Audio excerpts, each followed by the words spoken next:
हा सुरू करा, हरकत नाही.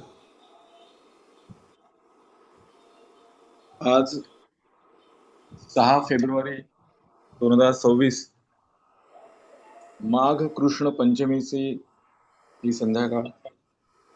या निमित्ताने आदरणीय व्यासपीठ, आपण सगळे ज्योतिष प्रेमी अभ्यासक या विशेष कुंडली वाचन वर्गामध्ये सम्मिलित झालेले आहोत. आपणा सर्वांना माझा सप्रेम नमस्कार. या कारणे आपल्याला मार्गदर्शक आपले गुरुवर्य ऋषितुल्य श्री दिलीप देवारे सरांना माझं त्रिवार वंदन. या प्रसंगी आपण सगळ्यांनी या वर्गाच्या सुरुवातीला जो आज विषय सरांनी स्त्री शक्तीच्या कुंडली वाचनाचा आपल्यासमोर मांडणार आहेत, या निमित्तानं त्या स्त्री शक्तीचा जागर, त्या देवी तत्वाचा जागर अशा प्रकारची प्रार्थना आपण या ठिकाणी घेणार आहोत. आपण सगळ्यांनी एकाग्र होऊन या प्रार्थनेत स्थिर व्हायचे. सर्वमंगल मांगल्ये शिवे सर्वार्थ साधिके शरण्ये त्र्यंबके गौरी नारायणी नमोस्तुते. ओम जयंती मंगलाकारी भद्रकाली कृपालिनी दुर्गा.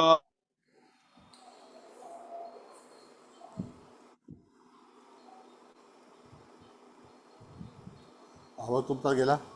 अरे सर, आवाज येत नाहीये. बाहेर पडले का ते? नाही, इथे तर दिसतात. काय माहिती नाही बा. क्षमा शिवा धात्री स्वाहा स्वधा दुर्गे देवी नमोस्तुते. धन्यवाद. धन्यवाद धन्यवाद. मध्ये हे गेलं होतं तुमचं आवाज. अरे सर, हॅलो. मध्ये तुम्ही प्रार्थना म्हणताना ना, तर थोडस मध्ये ऐकू नाही आला. ते नेटचा काहीतरी प्रॉब्लेम असेल. ठीक आहे. अच्छा, मला चव्हाण रेंज मॅडम, हा बोला बोला. पारे सर, तर त्यांचा काहीतरी नेटचा प्रॉब्लेम दिसतोय. असू दे. क्लिअर आहे ना सर? हॅलो. हा तुमचा आवाज मध्ये गेला होता. अच्छा, परत घेऊ प्रार्थना? घेतलं तर बरं होईल. तुमचं म्हटलं हो, ना मी. घेतो ना. घेतो. घ्या, घ्या. सर्वमंगल मांगल्ये शिवे सर्वार्थ साधिके शरण्ये त्र्यंबके गौरी नारायणी नमोस्तुते. ओम जयंती मंगलाकारी भद्रकाली कृपालिनी दुर्गा क्षमा शिवा धात्री स्वाहा स्वधा नमोस्तुते. सर्वस्वरूपे सर्वेशे सर्वशक्ती समन्विते भयवस्त्राहि नो देवी दुर्गे देवी नमोस्तुते. दुर्गे देवी नमोस्तुते. दुर्गे देवी नमोस्तुते. धन्यवाद. धन्यवाद धन्यवाद. फार छान, फार छान, फारच छान, फारच छान. आभारी आहोत आम्ही तुमचे. धन्यवाद सर, आपण मला हा एक मौका देत आहे. नाही, कधी कधी नाही मोका नाही. हे आमचं भाग्य आहे की आम्हाला तुमच्या मुखातून अतिशय चांगलं ऐकायला मिळालं. क्या बात हे है भाग्य सर. आहे. नाही, प्रश्नच आहे. जे आहे जय ते गुरु. सत्य आहे. यस जे सर, यस. आहे ते सत्य नाकारता येणार नाही. आणि एवढं चांगल्यापैकी शुद्ध व्याकरणासहित तुम्ही म्हटलंय त्याबद्दल आम्ही सगळ्यांच्या वतीने मी तुमचा आभारी आहे. बिलकुल. चव्हाण मॅडम, तुम्ही हे करा, स्वागत करा. हो सर. सर, सर्वात प्रथम तुम्हाला नमस्कार आणि कुमार नमस्ते. सरांना पण नमस्कार. खूप छान त्यांनी प्रार्थना म्हटली आहे, तर त्यांनाही वंदन आहे माझं. धन्यवाद. संबंध पूर्ण विश्वामध्ये आपल्याला 12 जर बघायचं असेल तर प्रत्येक स्थानावरून खूप काही गोष्टी पाहिल्या जातात. मग आपल्याला प्रत्येक स्थानाचं जे काही मर्म आहे, सूत्र आहे, ते उलगडलं की एखादी नवीन गोष्ट कुठल्या स्थानाशी निगडीत असेल ते ओळखता येतं. म्हणजे ग्रहांप्रमाणेच प्रत्येक स्थानाला पण शारीरिक किंवा मानसिक, बौद्धिक, आर्थिक किंवा आध्यात्मिक असे वेगवेगळ्या बाजू दर्शवत असतात प्रत्येक स्थानात. तर असंच सर आता एक कुंडली घेणार आहे राजकारणी स्त्रीची. तर मी सरांना विनंती करते की सरांनी सुरुवात करावी. Thank you sir. थँक्यू धन्यवाद. धन्यवाद. कुबल मॅडम. विद्या पण थँक्यू, तुला पण थँक्यू. सगळ्यांना नमस्कार. पहिल्यांदा चव्हाण मॅडमने स्वागत केलं तर त्यांना नमस्कार. इत्यादी सर्व आदरणीय आपले दळवी साहेब आहेत, त्यानंतर देशमुख मॅडम आहेत, कुबल मॅडम आहेत, हॉल्डरकर आहेत, सर्व कुलकर्णी आहेत, इत्यादी सर्व मान्यवरांना नमस्कार आणि त्यांचं स्वागत आहे. आज आपण एक चांगल्यापैकी कुंडली मांडणार आहोत. थोडीशी कॉम्प्लिकेटेड पण आहे. यश आणि अपयश हे कसं पाहायचं त्याकरता ही कुंडली आणलेली आहे. आणि व्यक्ती जी आहे ती राजकारणामध्ये सक्रिय आहे आणि त्या ठिकाणी पश्चिम बंगालमधूनच त्यांचं हे आहे, सिलिगुडीची पत्रिका आहे ती. तर त्या ठिकाणी आता आपण चर्चा करू की अप्स अँड डाऊन कशामुळे आले आणि जातकाच्या जीवनामध्ये भाग्य कसं निर्माण झालं आणि दुर्दैव कसं निर्माण झालं, या सगळ्या गोष्टीचा जो काही लेखाजोखा आहे तो आपण त्यातून विचार करणार आहोत. तर पुन्हा एकदा सगळ्यांचं स्वागत करतो आणि आपण कार्याला सुरुवात करूया. मॅडम, पत्रिका हे करा.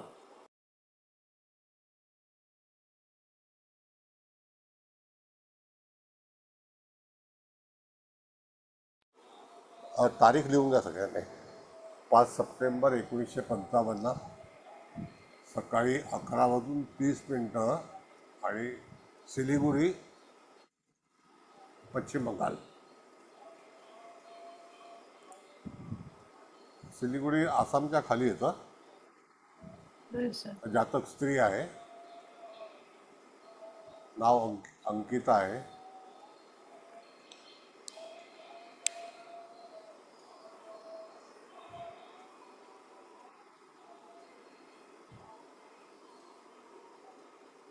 घेतलं का लिहून सगळ्यांनी?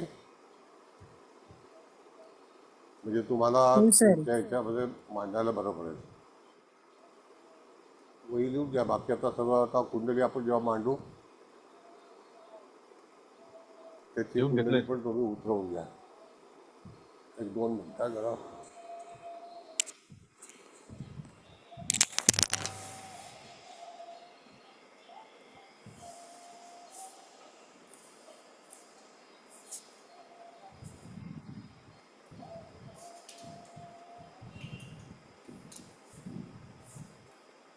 नमस्कार सर.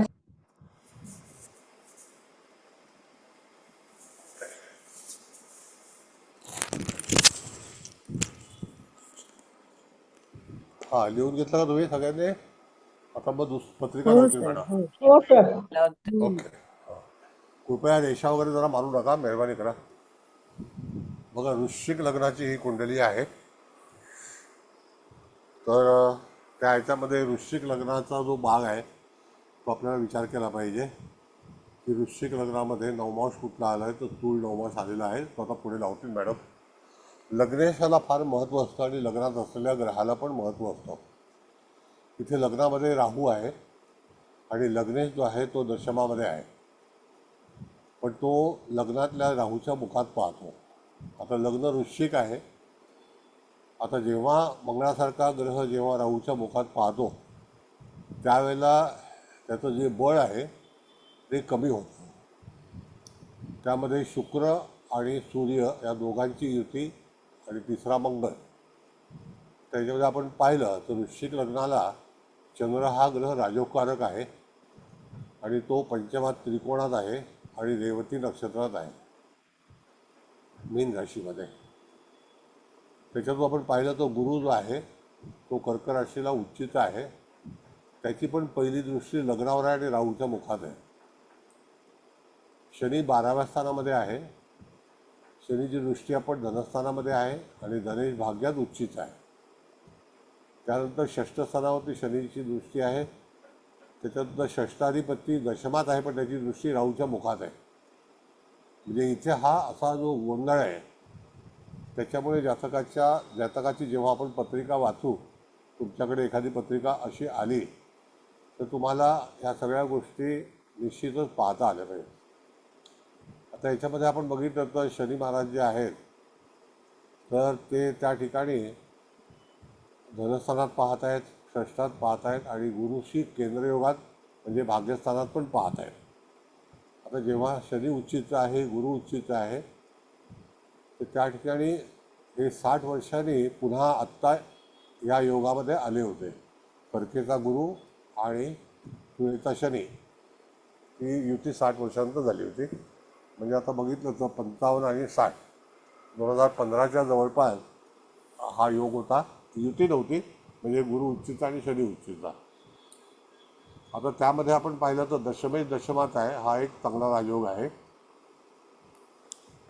त्यानंतर त्या ठिकाणी दशम स्थान जे आहे त्याच्यामध्ये बळ चांगलं आहे, पण तरीसुद्धा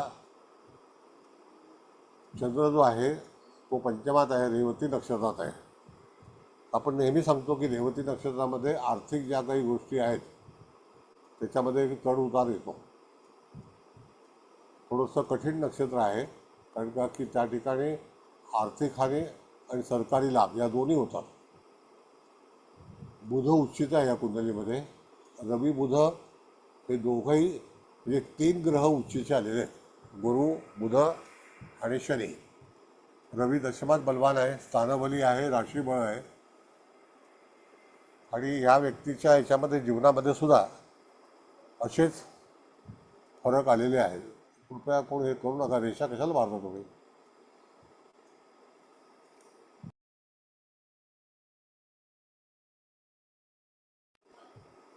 तर त्या ठिकाणी बघितलं आपण तर इथे सगळ्या ग्रहांनी आपापल्या परीने फळ दिलेलं आहे. सप्तमातल्या केतूने दिले, मंगळयुक्त आहे. तसं लग्नेश सप्तमेशाची युतीसुद्धा योग्य नाही आहे. हे 2 शत्रू आहेत. म्हणजे तिथे वैवाहिक आयुष्यसुद्धा जे आहे त्याच्यामध्ये उतार चढाव हे निश्चित आलेले आहेत. म्हणजे काही वेळेला कुंडली पाहताना आपल्याला एका व्यक्तीच्या आयुष्यामध्ये कोणत्या कोणत्या घडामोडी होतील याचं सविस्तर वर्णन करायचं असेल तर त्याला ती सवय ठेवली पाहिजे. जातक आपल्याला कुठलाही प्रश्न विचारू शकतो, त्यावेळेला तुम्हाला पाहता आलं पाहिजे की मुलांचं सुख कसं असेल. मग मुलांच्या सुखामध्ये आपण बघितलं तर तिथे पंचम स्थान आहे, त्याचा अधिपती उच्च आहे, त्याच्यामध्ये उच्च शनीची त्याचा केंद्रयोग आहे. शनी गुरु हे सम आहेत, पण तरीसुद्धा त्यांचा केंद्रयोग आहे. दोघंही एकमेकाच्या उच्च राशीमध्ये आहेत. शनी 12व्या स्थानात आहे, त्याच्यामुळे तिथे 12वं स्थान पण बलवान झालेलं आहे. षष्ठ स्थान आहे, तिथे शनीची दृष्टी आहे. तर त्या ठिकाणी सरकारी लाभसुद्धा भरपूर प्राप्त झालेले आहेत. पश्चिम बंगालमध्ये 2 वेळा आमदारकी मिळालेली आहे. त्यानंतर परत खच्चीकरण झालेलं आहे आणि तिथून त्या जातकाचा स्वभाव जो आहे तो राहू मंगळ हा केंद्रयोग असल्यामुळे मंगळाची दृष्टी आहे राहूच्या मुखामध्ये. म्हणजे लग्नेशच जर राहूच्या मुखात पाहत होतो, कुठे ना कुठेतरी फसवणूक किंवा अडकणं हे ठरलेलं आहे. तर तसं सरकारी कामामध्ये या व्यक्तीला बरेच तोंड द्यावं लागलं. त्याला कारण आहे 12व्या स्थानातला शनी हा षष्ठस्थानी पाहतो, तसा षष्ठाधिपती राहूच्या मुखात पाहतोय. म्हणजे तिथे त्या जातकाच्या जीवनामध्ये बऱ्याच कटकटी ज्या आहेत त्या अशा सरकारी भरपूर प्रमाणामध्ये उपस्थित झालेल्या आहेत. तर आपल्याकडे जातक आल्यानंतर तुम्हाला त्या जातकाच्या जीवनात कोणते कोणते प्रसंग येऊ शकतात तर त्याला गोचर आधारित आपल्याकडे जातक येतो, त्यावेळेला तुम्हाला तिथे व्यवस्थित सांगता आलं पाहिजे की खरोखर त्या जातकाच्या जीवनामध्ये काय काय घडलं असेल किंवा घडणार आहे. तर गोचर कारणीभूत आहे. पहिल्या वेळेला पण गोचर कारणीभूत ठरलं की गुरु चांगल्या ठिकाणी आल्यानंतर गोचरीचा दशमातून जात होता, त्यावेळेला निश्चित चांगली पोझिशन मिळाली आणि तो धनत्रिकोणातला उपचय स्थानातला गुरु गोचरीने जात होता. त्याची षष्ठावर पण दृष्टी आहे, धनावरती पण आहे. तिथून खरी सुरुवात झाली होती वयाच्या 25व्या वर्षी. म्हणजे त्यावेळेला वय काय असेल तर 55, 5, 60 आणि 20 म्हणजे 85. तर 85 साली गुरुची पोझिशन आणि शनीची पोझिशन काय होती तर ती आपल्याला बघितली पाहिजे. म्हणजे त्यावेळेला तिथे दशमातून गुरु जाताना जातकाच्या जीवनामध्ये बदल आला असेल हे निश्चित आहे. मग त्यावेळेला दशमस्थान आपण विचार केलेला आहे. तर दशमस्थानाचा भाग जो आहे तो तुम्ही त्याच्यावरती विचार करून त्याला स्पष्टीकरण द्यायचं अशी सोय असते. अशा याच्यामध्ये जर आपण पाहिलं तर जातकाने जे सगळं काही मिळवलेलं आहे तर ते वृश्चिक लग्नाचे जो काही भाग आहे, एक तर धाडसी, कष्ट, सतत कामामध्ये व्यग्र असणं, अनेक लोकांशी शत्रुत्व पत्करणं आणि यश अपयश हे त्याच्यामध्ये निश्चित आलेलं आहे. आणि सतत ज्याला आपण म्हणतो मुकाबला करणं हे या व्यक्तीच्या जीवनामध्ये सारखं घडलेलं आहे. पार्टी बदल केलेला आहे, पोझिशन बदललेली आहे, कधी कधी घरी बसायला लागलेलं आहे. अशा अनेक गोष्टी जातकाच्या पुन्हा उभारी घेतलेली आहे. वृश्चिक लग्न सहसा असं मेंगळट लग्न नाही आहे. सॉरी, थोडासा घशाचा प्रॉब्लेम आहे. तर त्या ठिकाणी परत विराजमान होणारं हे लग्न आहे. म्हणजे हार न पत्करणं आणि त्या मुकाबला करणं हे त्यांचे गुणधर्म आहेत. तर असं ह्या व्यक्तीच्या प्लॅनेटरी पोझिशनमध्ये सुद्धा बळ आहे. आणि त्या ह्याच्यातून पण जातक अतिशय चांगला कष्ट करून पुन्हा उभारी घेतलेली आहे आणि आता सध्यासुद्धा चांगल्या पोझिशनमध्ये आहे. तर अशी ही पत्रिका आहे. चतुर्थाधिपती जर आपण पाहिलं तर तो उच्चित आहे. त्याची जरी दृष्टी नसली तरी 3 ग्रहांची दृष्टी पूर्णपणे चतुर्थावरती आहे. कधीकधी काही ग्रह दृष्टीने पण लाभ पोचवतात. सूर्याची दृष्टी आहे, मंगळाची आहे. मंगळ प्रॉपर्टीचा कारक आहे. मंगळ पंचमाचं पण तिथे पाहतोय. म्हणजे त्या ठिकाणी सुद्धा त्यांच्यासोबत असणारे लोक हे पंचम स्थानावर पाहतो. इथे फक्त लग्नी राहू आला नसता, पण असं असता नसता तर ते शक्यच नाही आहे. जे जीवनामध्ये आलेलं आहे ते आपल्याला तिथे सरळ भोगावंच लागतं. तर त्या ठिकाणी जन्म घेतेवेळी ही मंगळाची पोझिशन जी आहे तर तीसुद्धा आपण बघितलं तर किती अंशाची आहे, तर तो कधी आलेला आहे त्याच्यावरून तिथे आपण जर बघितलं तर सूर्य हा किती अंशाचा आहे तर 18 दिवस अगोदर आलेला आहे. म्हणजे सूर्य आणि मंगळ हे सुद्धा सोबतच आलेले आहेत. म्हणजे तिथे जन्म आपण टाळू शकत नाही. पण मंगळाची दृष्टी, गुरुची दृष्टी तो हमखास आहे. कारण का की तो राहू आणि गुरु यांचा जरी नवपंचम असला तरीसुद्धा तिथे काही प्रकरणामध्ये जातक हा संकटामध्ये आलेला होता. आता तो कशा संकटात आलेला आहे तर गुरु धनस्थानाचा कारक आहे, धनस्थानाचा अधिपती आहे. आणि त्या ठिकाणी गुरु हा आर्थिक याच्यामध्ये त्या जातकाला संकट आलेलं आहे. बरीचशी प्रॉपर्टी आणि आर्थिक मालमत्ता जी आहे ती पूर्णपणे सरकारमध्ये जमा झालेली आहे. आता त्याचा निर्णय लागणं फार उशीर आहे, त्याला 10 वर्ष लागतील आणखी. तर अशा घडामोडी कशामुळे घडल्या तर तो आपल्याला थोडासा विचार केला पाहिजे. कारण का की एखादी गोष्ट घडते त्यावेळेला त्याला कारणं काय असतात ती आता आपण शिकणार आहोत. त्यामध्ये तुम्ही बघितलं तर अशाच याच्यामध्ये तुमचे प्रश्न असतील तर ते प्रश्न सोडवायचे आहेत. नवमाश कुंडली मॅडम लावा. तर त्यानंतर आपल्याला आणखी नवमाशाबद्दल पण परिचय करून घेऊया.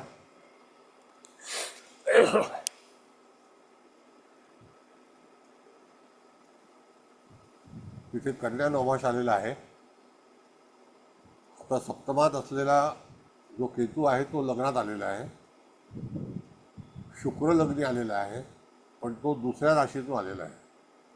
सूर्य आणि शुक्राची युती जी आहे ती सिंह राशीतून कन्या राशीत आलेली आहे. तर हा कन्या नवमास जो सिंह राशीत आलेला आहे तो उत्तरा नक्षत्र जे आहे, उत्तरा फाल्गुनी त्याच्यामध्ये आहे. आणि केतू जो कन्यामध्ये आलेला आहे तो मृगशीर्षमधून आलेला आहे. कळलं का? आणि मंगळ नीचेचा झालेला आहे. तो कर्क नवमाशामध्ये मघा नक्षत्राच्या चतुर्थ चरणामध्ये आलेला आहे, मधून आलेला आहे. तर त्या ठिकाणी मंगळ पुन्हा पंचम स्थानाला पाहतोय. गुरुचंद्राची युती झालेली आहे, तर ती युतीसुद्धा गुरु भाग्यातून षष्ठात आला आहे आणि चंद्र पंचमातून षष्ठात आलेला आहे. पण त्यांची युती, एक युती जी आहे ती मीन राशीतून झाली आहे आणि एक कर्क राशीतून आली आहे. म्हणजे दोघांचेही कुंभ नवमास जे आहेत ते योग्य नाही आहेत. आता ज्यावेळेला आपण नवमास किंवा सुष्मांशाचा विचार करतो त्यावेळेला तुम्हाला कोण कुठून आला आहे आणि त्याची सुष्मांश, त्याचं जे काही फलादेश आहे, जसं क्रूरांश आहे, पापांश आहे, हे असे वाईट जे सुष्मांश आहेत त्याचं फलित निश्चितच त्याप्रमाणे शनी महाराजसुद्धा नीचेशी आलेले आहेत. पण तो नवमास जो आहे तो चांगला आहे. बुधाला पण चांगला नवमास मिळाला आहे, बलिष्ठांश आहे तो कन्या राशीतला. म्हणजे शनी आणि बुध ह्या दोघांचे नवमास जे आहेत ते उत्तम आहेत, जरी तो मेष असला तरीसुद्धा. मग अशा तऱ्हेने आपण जर बघितलं तर नवमाशामध्ये राहू आलेला आहे, तो वृश्चिक राशीच्या ह्याच्यातून राहू आलेला आहे. मग वृश्चिकेला जो आपण बघितलं तर शेवटचा नवमास मीन आणि वृषभेला शेवटचा नवमास कन्या. तर अशा तऱ्हेची ही पत्रिका आहे. आता त्या ठिकाणी नवमाशाचं बळ पाहताना तुम्हाला बघायचं आहे की दशमाधिपती जो बुध आहे तो शनियुक्त आहे नवमाशामध्ये, पण तो मेषेला आहे. त्यांची युती ती फक्त नवमाशामध्ये इथे आपल्याला दिसते, पण कोण कन्येतून आला आहे, कोण तुळेतून आलेला आहे, कळलं का? तर ते फलादेश जो आहे तो बुधाचा स्वतंत्र आहे, गुरुचा पण फलादेश स्वतंत्र आहे, चंद्राचा सुद्धा स्वतंत्र आहे. आणि त्या ह्याच्यामध्ये दोघांच्याही जलराशी आहेत आणि त्या जलराशीतून त्यांना वायुतत्व मिळालेलं आहे कुंभ नवमाशातलं. पण तो नवमास जो आहे तो योग्य नाही. आता असे जेव्हा नवमाशामध्ये परिवर्तन जेव्हा त्या जातकाची मूळ कुंडली होते त्यावेळेला जे चुकीचे सूक्ष्मांश आहेत त्याचं फलित जे आहे ते जातकाला निश्चितच तापदायक ठरतं, त्रासदायक होतं. इथे मंगळ जो आहे तो मघा नक्षत्राच्या चतुर्थ चरणात आहे, ते चरण चांगलं आहे जरी तो नीच नवमाशात आला तरी सुद्धा. तसंच शनी महाराज पण नीच आलेले आहेत, तर त्यांचंसुद्धा जो सूक्ष्मांश आहे तो चांगला आहे. तर त्यावेळेला तुम्हाला पाहता आलं पाहिजे विशाखा नक्षत्राचं पहिलं चरण, हस्त नक्षत्राचं पहिलं चरण हे मेष नवमास आहेत. मग अशी ही नवमास कुंडली आहे. तर त्याची फलितं ही सुद्धा तुम्हाला विचार करून सांगता आली पाहिजेत. कोणत्या वेळेला तो नवमास कसा ॲक्टिव्ह होईल किंवा त्या तिथून त्या जातकाच्या जीवनामध्ये काही प्रसंग ओढावतील का, त्याचा विचार आपल्याला करायला हवा. तर अशा तऱ्हेने ही नवमास पत्रिका आहे. आता तुम्हाला काय मत मांडायचं आहे, तर तत्पूर्वी मला वाटतं मॅडमनी सर्वतोभद्र चक्र पण आणलेलं आहे. तर मॅडम त्याच्यामध्ये काही विशेष काही तुम्हाला कल्पना आहे का? हा सर, ऐका ना, सर्वचं भद्र लावू का त्याच्यात ना? म्हणजे काही नाही, मला हे दिसलंय की हा राहू जो आहे ना तो हां एक्झॅक्ट शूल म्हणजे सूर्यात नक्षत्र बिंदूवर पण आहे आणि हो आधान म्हणजे हा विकास बिंदू झाला ना चंद्रात, तर हो त्याच्यावर पण आहे तो. आणि हो हा आपला गुरु गुरु जिथे म्हणजे भाग्यात आहे ना मेन D1 मध्ये, तर हां तिथे कर्म बिंदू आहे. आणि लग्न ओके पण उदय बिंदूवर आले म्हणजे चंद्रात नक्षत्र बिंदूवर. आणि बरं म्हणजे ओरिजिनली म्हणजे त्यांचा जन्म झाला या जातिकेचा तेव्हाच हां चंद्र आणि केतूचा म्हणजे हां वेद आहे. मग तर हां नंतर केतू आणि नेपच्यूनचा पण वेद आहे सर. आणि ओके गुरु आणि प्लुटोचा पण वेद आहे आणि गुरुनी लग्नाला पण वेद लावलाय. म्हणजे ह्याच एवढंच मला असं म्हणजे वाटलं. आणि हा केतू जो आहे ना म्हणजे केतू ग्रह, तो पण हो सूर्यात नक्षत्र बिंदू कंप मध्ये आहे, तर तिथे पण आपल्याला D1 मध्ये दिसतच आहे ना. हे बाकीचं सगळं म्हणजे हे राजकारणात ह्या गेल्या तरी अगदी सहजासहजी नाही, यांना भरपूर कष्ट तर झाले आहे. आणि केतू D1 मध्ये इथे सप्तमात आहे ना, आणि हो तिथे उल्का आणि कंप बिंदू आहे. तर तुम्ही म्हणजे आता प्रेडिक्शन देताना म्हणालातच ना की या म्हणजे स्थानासंबंधी म्हणजे वैवाहिक जीवनात त्यांच्या अप्स अँड डाऊन भरपूर झालेले असतीलच. म्हणजे तसे तिथे 36 बिंदू आहे, ते राजकारणाच्या दृष्टीने ठीक आहे म्हणजे ना.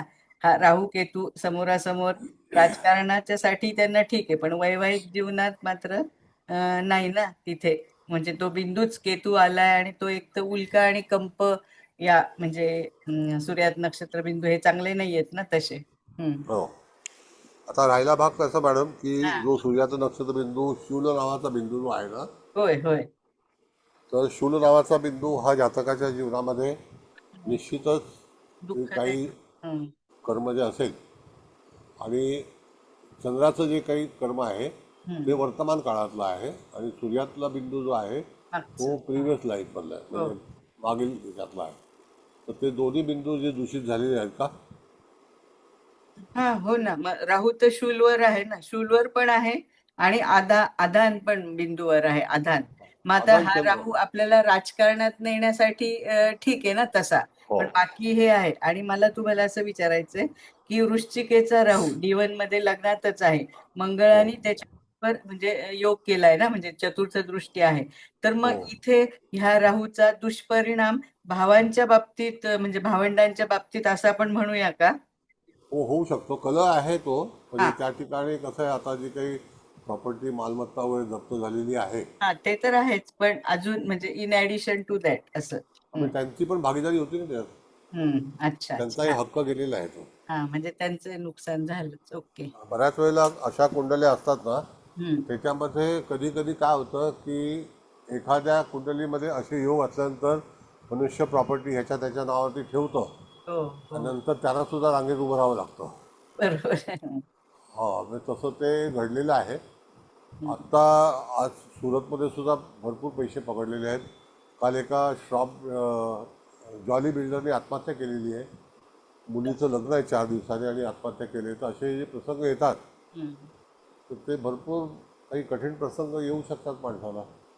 त्याला कारण काय, आता मुलीचं लग्न आणि आत्महत्या हम्म. किती गंभीर प्रश्न आहे तो. हो ना. तर असे काही प्रसंग येतात, तर त्यावेळेला त्या जातकाच्या जीवनामध्ये असं का घडलं त्याच्याबद्दल आपण जर विचार केला तर तुम्हाला त्या ठिकाणी फलादेश करता आला पाहिजे.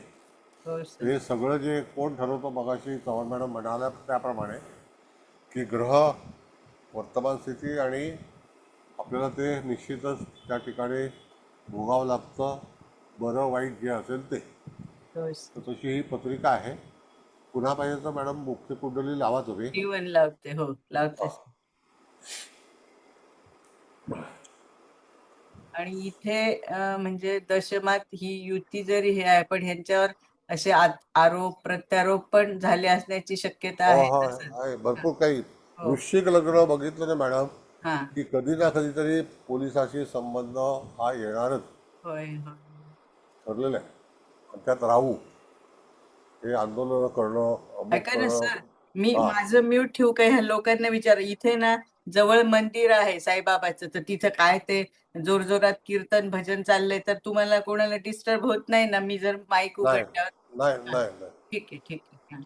नाही होते मॅडम. Okay okay okay. कारण ते अगदी जवळ आहे ना ते मंदिर, जोरजोरात चाललंय तिथे. हा ठीक आहे, बोला सर. बोला. हां, नाही म्हटलं आता ह्यांना जर काही सांगायचं असेल, हम्म. म्हणजे ही घटना सगळी तुम्हाला सांगितलं. हम्म. प्रत्येक राशीचा विचार करा. जसं की दशमातली रास आहे ती राजकारणाशी संबंधित आहे. हो. सूर्य आहे तो राजकारणाशी संबंधित आहे. राजकारणाशी संबंधित धाडसी मंगळ आहे, पण ते धाडस अंगाशी येणं हे निश्चित आहे. त्याच्यामध्ये धनस्थाना लग्नावरती दृष्टी आहे त्याच्या मंगळाची, ते राहूच्या मुखात आहे ती. तर ते धाडस कदाचित अंगाशी येणे. बुध जो आहे, बुधचंद्राचा हा एक समसप्त 2 शुभग्रहांचा आहे. मग याच्यामध्ये बऱ्याचशा चांगल्या पण गोष्टी आहेत, बऱ्याचशा निगेटिव्ह पण आहेत. हो. म्हणजे त्याला भरपूर काही त्या व्यक्तीला सामोरं जावं लागलं आहे. अनेक खटले आहेत. शनी हा खटल्यांचा कारक आहे. याची षष्ठावर दृष्टी आहे. बरं, परत हे रेषा ओढली त्याने. कोण करतंय असं? काय माहिती, आता नाव नाही दिसत आहे. असं करू नका हो. ते माईक घ्या, लोकांना सांभाळता येत नाहीत सर. ते माईकला हात लावला ना की ते होतं असं. म्हणजे काय पर्पजली नाही होत, पण माहित नाही का होत. बरं, ठीक आहे, राहू द्या. असं हां, ते. का परत हे करू, हे करून स्टॉप करून हा गेलं. मॅडमने केलं वाटतं, विद्या मॅडमने. हो हा. हो हो. थँक्यू. हो, क्लिअर थँक्यू केलंय मॅडम. Thank you madam, thank you. हां, तर आता कोणाला विचार मांडायचे बघा, आपण सगळ्या तऱ्हेने पत्रिका जी आहे ती आपण तिथे हे केलेली आहे. तर तुम्हाला तुमचे विचार काय असतील. पराक्रम स्थानातला अधिपती हा 12व्या स्थानात उच्चीचा आहे, पण तो नवमाशी नीच आहे, पण चांगल्या नवमाशामध्ये आहे, कळलं का. चतुर्थाधिपती पण 12व्या स्थानाचा आहे, तो सुद्धा चांगल्या नवमाशाचा आहे, म्हणजे एकच ग्रह आहे तो. वृश्चिक लग्नाला राजोगकारक ग्रह जो आहे तो चंद्र आहे, कारण तो त्या ठिकाणी एकच त्रिकोणातला ग्रह आहे आणि तो त्रिकोणामध्ये आलेला आहे, तो एक बळ आहे. आणि त्रिकोणात गुरु पण आहे, पण चंद्र गुरु गुरुची नवपंचम पण आहे ना अंशात मग. हो, तो एक आणि फायदेशीर आहे. हे शुभ ग्रह आहे चंद्र गुरु रवी मंगळ. हो. मंगळ तर लग्नेशच आहे, त्यामुळे रवी मंगळ हे सगळे ग्रह चांगले ठरले असतील चांगल्या काही ह्याच्यासाठी. आणि Yes. लग्नी राहू केतू आहेत आणि शनीची दृष्टी याच्यामुळे अडचणी पण आल्या असतील. हो, बऱ्याच अडचणी निर्माण झाल्या मॅडम. हो सर. अन्योन्य योग पण आहे ना सर गुरुचंद्रात. हो, आहे. येस, एकमेकाच्या ह्याच्यामध्ये आहे, चांगला आहे तो. आणि कोणात आहेत ते चंद्र फक्त राहू. मंगळाची दृष्टी आहे. हा, बोला मॅडम, बोला बोला बोला. नाही नाही नाही, तेवढंच मला म्हणायचं होतं, अजून मी बघतीये. नाही, बरेचसे ग्रह बघा, तुम्हाला सांगतो मॅडम, चंद्र मंगळामुळे तिथे दृष्टीने हे झालेलं आहे, गुरु राहूच्यामुळे दृष्टीमध्ये हे झालेलं आहे, म्हणजे नवपंचमीला. हो. मंगळ हो. राहूमुळे झालेलं आहे. शनी जो आहे त्याने गुरुवरती पण योग कुयोग केलेला आहे, केंद्रीय दृष्टी पण आहेच ना, दृष्टी पण आहे. Yes. तर त्या ठिकाणी तसं प्लस मायनस जो आहे तो आपल्याला पाहता येतो. होय.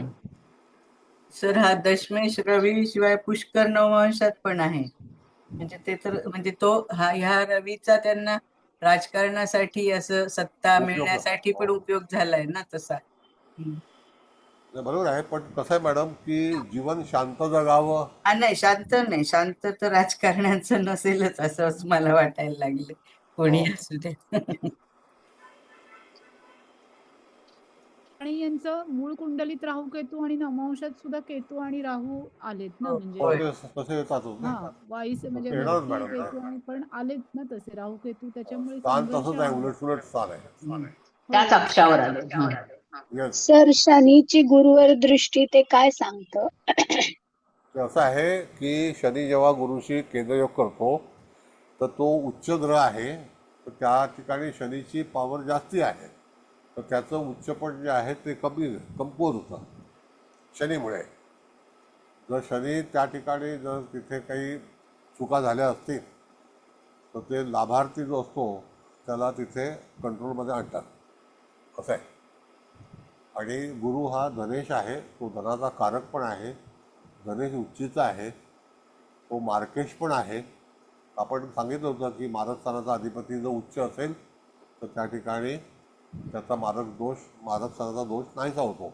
पण सप्तमाधिपती जो आहे त्या सप्तमात केतू आहे आणि त्याचा अधिपती शुक्र हा मंगळयुक्त आहे, म्हणजे पापग्रहयुक्त जो झाला तर तरीसुद्धा मारक स्थानाचे म्हणजे सप्तम स्थानाचे फलादेश एवढे चांगले मिळत नाही, पण धनस्थानाचे फलादेश चांगले मिळालेले आहेत. पण तरीसुद्धा शनी आणि गुरु यांचा केंद्रयोग असल्यामुळे शासकीय अनेक प्रकरणं घडलेली आहेत. Okay, thank you. ओके. सर बोला. या पत्रिकेत वृश्चिक रास म्हणजे ती झगडून कष्ट करून पुढे जाणारी आहे आणि हो. तिथे तो राहू आहे, त्याच्यामुळे त्यांनी खूप धडाडीने सगळे कामं केलेत. आणि दशमस्थान पण बलवान आहे, कारण तिथे सूर्य मंगळ आणि शुक्र हे तिन्ही पण ग्रह चांगले आले आहेत. हो. आणि शुक्रामुळे हा मार्केश पण आहे त्याच्यामुळे, आणि गुरु पण मार्केश आहे, त्यामुळे त्यांना धनाचे प्रॉब्लेम आले असतील. आणि पैसा पण तेवढाच दिला राजकारणात, धडाडीने पुढे जाऊन जेवढं कमवलं तेवढं नुकसान पण झालंय. आणि हाच राहू इकडे वृश्चिकेचा नवमांश कुंडलीचा, तर हा वृश्चिक रास 3rd हाऊस मध्ये आलेली आहे, तर त्यामुळे त्यांच्या भावांना वगैरे पण त्रास झाला. त्याच्यामुळे पुन्हा ह्याच्यात गुरुचंद्राचा नवपंचम योग झालेला आहे, अन्यान्य योग झालेला आहे. असे बरेच चांगले योग पण झालेले आहे. आणि शनी हा षष्ठाला पाहतो, त्याच्यामुळे त्यांना कोर्ट कचेरीचा सामना करावा लागला. बुध उच्चीचा आहे, त्याच्यामुळे भरपूर बुद्धीने काम घेतलेलं आहे आणि पुढे गेलेले आहेत राजकारणात. हा सगळा खूप छान छान योग पण आले आणि खूप खराब पण आले, कारण की गुरु हा मार्केश आहे आणि शुक्र हा मार्केश आहे. पुन्हा जोडीदाराच्या बाबतीत मंगळ आणि शुक्र एकत्र आलेले आहेत. तो एक योग तुम्ही सांगितलाच आहे. तर तो एक त्रास त्यांच्या जीवनात झाला. Yes, thank you sir. थँक्यू. म्हणजे मंगळ शुक्र तर ही गुरु युती लग्नेश आणि सप्तमेश हे वृश्चिक लग्नाला एकत्र येणं योग्य नाही. हो सर. हॅलो सर, मी विचारू का? हा बोला. हा सर, आता तुम्ही जे बोललात की वृश्चिक राशीच्या लोकांना म्हणजे लग्न किंवा राशीच्या लोकांना पोलीस स्टेशनशी संबंध येतो, तर हो, तो कसा काय संबंध, जरा तर एक्सप्लेन केलं तर बरं होईल. हे नियम आहेत मॅडम. कुठल्याही हा, वृश्चिक राशीचा व्यक्ती असेल हा. तर त्याला कधी ना कधीतरी कायदा आणि पोलीस याच्याशी संपर्क करावाच लागतो. Law and order.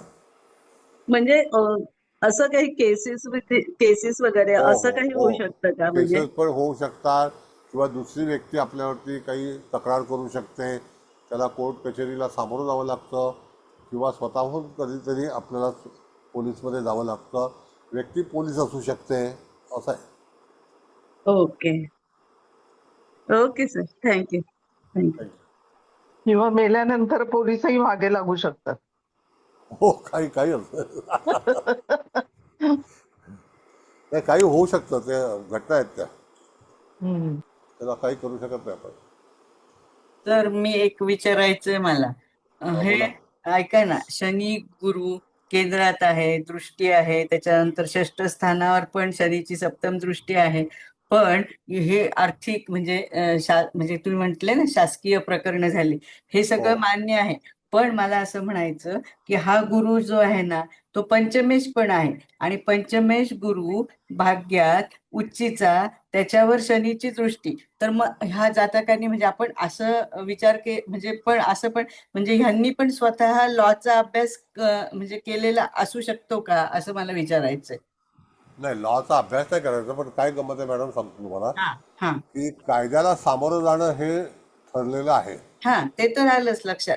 पण मी अशा दृष्टीने माहितीये, कायद्याला आता एखाद्या वकिलांना पण कायद्याला समोर जावं लागतं ना, नाही असं नाही. तर हा, असं काही आहे का, असं मला फक्त म्हणजे हे नाही नाही, करायचं होतं, ते कारण तो बी ए हा ग्रॅज्युएट आहे हा त्याच्यामधलं. बर कारण लग्नेश मंगल जो आहे तो सूर्ययुक्त आहे ना, म्हणून तिथे बी ए ग्रॅज्युएशन झालेलं आहे. ओके.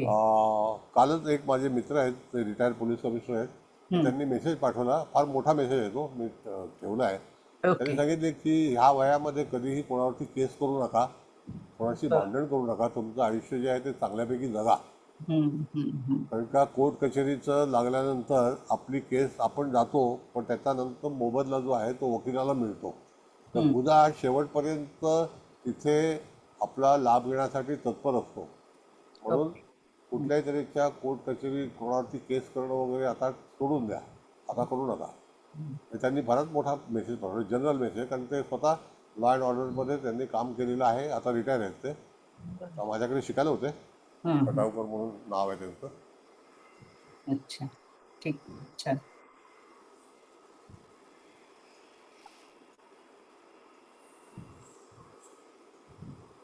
तर तिथे मॅडम हा जो भाग आहे कायद्याचा, ओके. हा शनी 12व्या स्थानात असताना सुद्धा कायद्याचा संपर्क येणारच तिथे. येणार हो ना सर. बरोबर. काही काही नियम जे आहेत ते तुम्ही टाळूच शकणार नाही. नाही. तिथे तुम्हाला काही ना काही कारणामुळे कुठल्या ना कुठल्या कटकटी ह्या होतातच. आणि तुम्हाला सांगतो, आता मुंबईमध्ये सुद्धा किंवा अख्ख्या देशामध्ये करोडो खटले जे आहेत ते पेंडिंग आहेत. Yes sir. आणि तारीख आणि हे न ते किती, एकदा हा जाच सुरू झाला ना, त्यातून सुटला तर सुटला, नाही तर अडकला तर फार लॉंग टर्म हे करायला लागतं. हो. आणि पैशाचा पैसा जातो. हम्म, हम्म, हम्म. एक एक व्यक्तीची फी अशी असते ना की मनुष्याला काय सांगता येत नाही काय होईल. आणि वकील सतत हात पुढे करत असतात की पैसे पैसे पैसे. हे कायद्याला सॉरी कोणी वकील असेल तर राग मानू नये, पण पेपर आणि पैसा दोन्ही तिथे लागतात. प्रत्येक गोष्टीला पैसे लागतात, त्याचे पेपर बनवावे लागतात, टायपिंग करावं लागतं, हे सगळी झंझट असते. फार तापदायक आहे. म्हणून कायद्याच्या खचाड्यात अडकणं आणि अडकवणं या दोन्ही गोष्टी हानिकारक आहेत. Thank you sir. थँक्यू. थँक्यू. बरं. असं वृश्चिक राज बघितलं तर त्या ठिकाणी राजकारणात येण्याचं जे काही त्यांना जे निमित्त आहे ते लग्न दशमात आहे, रवियुक्त आहे. तर तो एक दशमातला जो योग आहे हो. तो दशमेश दशमात आहे, तो एक चांगला योग आहे. शुक्र आपण बघितलं तर तो सप्तमेश आहे आणि तसा तो 12व्या स्थानाचा पण अधिपती आहे. हम्म. मग ते 12व्या स्थानाचा अधिपती पण तुम्हाला विचार करणं गरजेचं आहे, कारण ती मूळ त्रिकोण रास आहे ना. होय होय सर. आणि प्रत्येक वेळेला बघा, प्रत्येकाने तुमचं स्वतःचं आयुष्य जरी तुम्ही पत्रिकेवरती तपासलं तरीसुद्धा तुम्हाला भरपूर काही गोष्टींचा उलगडा होईल की आपल्या जीवनामध्ये पण अशा काही गोष्टी घडल्या, त्या कशामुळे घडल्या. ॲज ए ॲस्ट्रॉलॉजर सुद्धा तुम्ही तुमची पत्रिका जज करू शकता. हो सर. अनेक विषय घडतात, घडामोडी ह्या सतत चालू असतात. पण राजकारण, ही बाई राजकारणी आहे, हे बोल्ड फीचर याच्यात कुठले धरायचे? लग्न दशमात आहे. आता मॅडम असं आहे, 5 वर्षाचं मूल आपल्याकडे आलं तर आपण सांगू नाही शकणार त्याला की तू राजकारणात जाशील म्हणून. पण तसे दशम स्थानाशी संबंधित हे जे योग आहेत ना, ते योग जातकाला तिकडे घेऊन जातील. आता याच्यामध्ये सप्तमेश मंगळयुक्त आहे. संसारामध्ये निश्चितच वादावादी होणार हे ठरलेलं आहे. रवी हा मूळ दशमेश दशमात आहे म्हणून राजकारणाशी संबंध झाला, आवड निर्माण झाली. लग्नेश कोणासोबत आहे तर रवी सोबत आहे. कळलं का? आत्ताच इलेक्शन झाल्या आमच्याकडे मुंबईला BMCच्या लोकांनी 5-5 कोटी रुपये खर्च केलेले. आमच्या एका मित्राने 6 कोटी रुपये खर्च केले आणि आत्ता निवडून आला. आता ते 6 कोटी आणि 5 वर्ष, कायदा एवढा कडक झालेला आहे आता काही काम करायला मिळणार नाही. असं आहे. Okay, thank you. आणि तिथे एवढे पैसे खर्च करतात आणि नंतर त्याला मिळकत कमी होते. ते कसे काढणार पैसे? पैसे गेल्याच जमा येत नाही.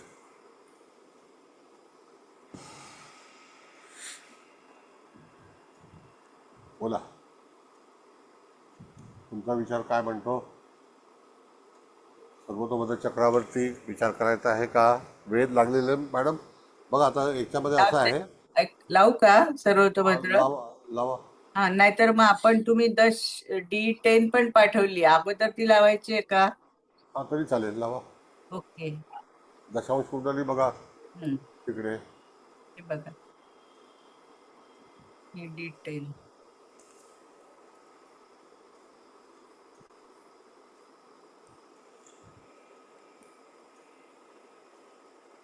इथे पण केतू राहू आलेच आहेत सर, लग्नी आणि सप्तमात. हा मग ते तसंच ते आहे. फक्त चंद्र हा दशमेश दशमात आलाय. हो, कळलं का? पण ही म्हणजे ही जनसेवेसाठी रास आपण असं पण धरतो ना, कर्क रास. हा सेवा रास आहे, हा ते सेवक. हा, म्हणजे ते राजकारण पण.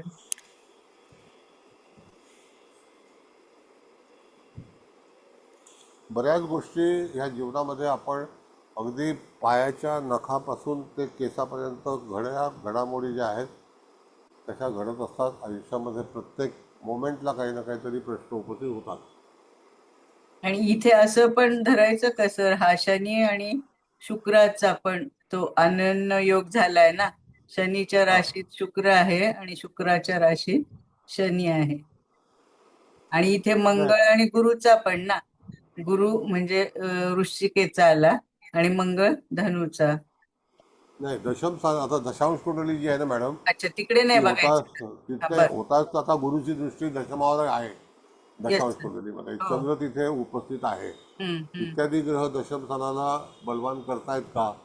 पण दशमे दशमात आहे, त्यावरती गुरुचा योग आहे. शनीची पण दृष्टी आहे ना दशमात इथे. मग मग मग मग काय सगळं हे होतं, विस्कळीत होतं.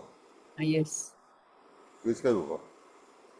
ज्यांना अडचणी पण भरपूर आल्या आहेत, जरी ते भरपूर राजकारणात अडचणी भरपूर जास्त भरपूर दिसत आहेत. काय आहे की आत्ता तुम्हाला जे आम आदमी पार्टीचे लोक होते त्यांच्या अडचणी एवढ्या वाढलेल्या आहेत ना की विचारू नका. म्हणजे कितीतरी बऱ्याच लोकांचं अनेक पटीने नुकसान झालेलं आहे.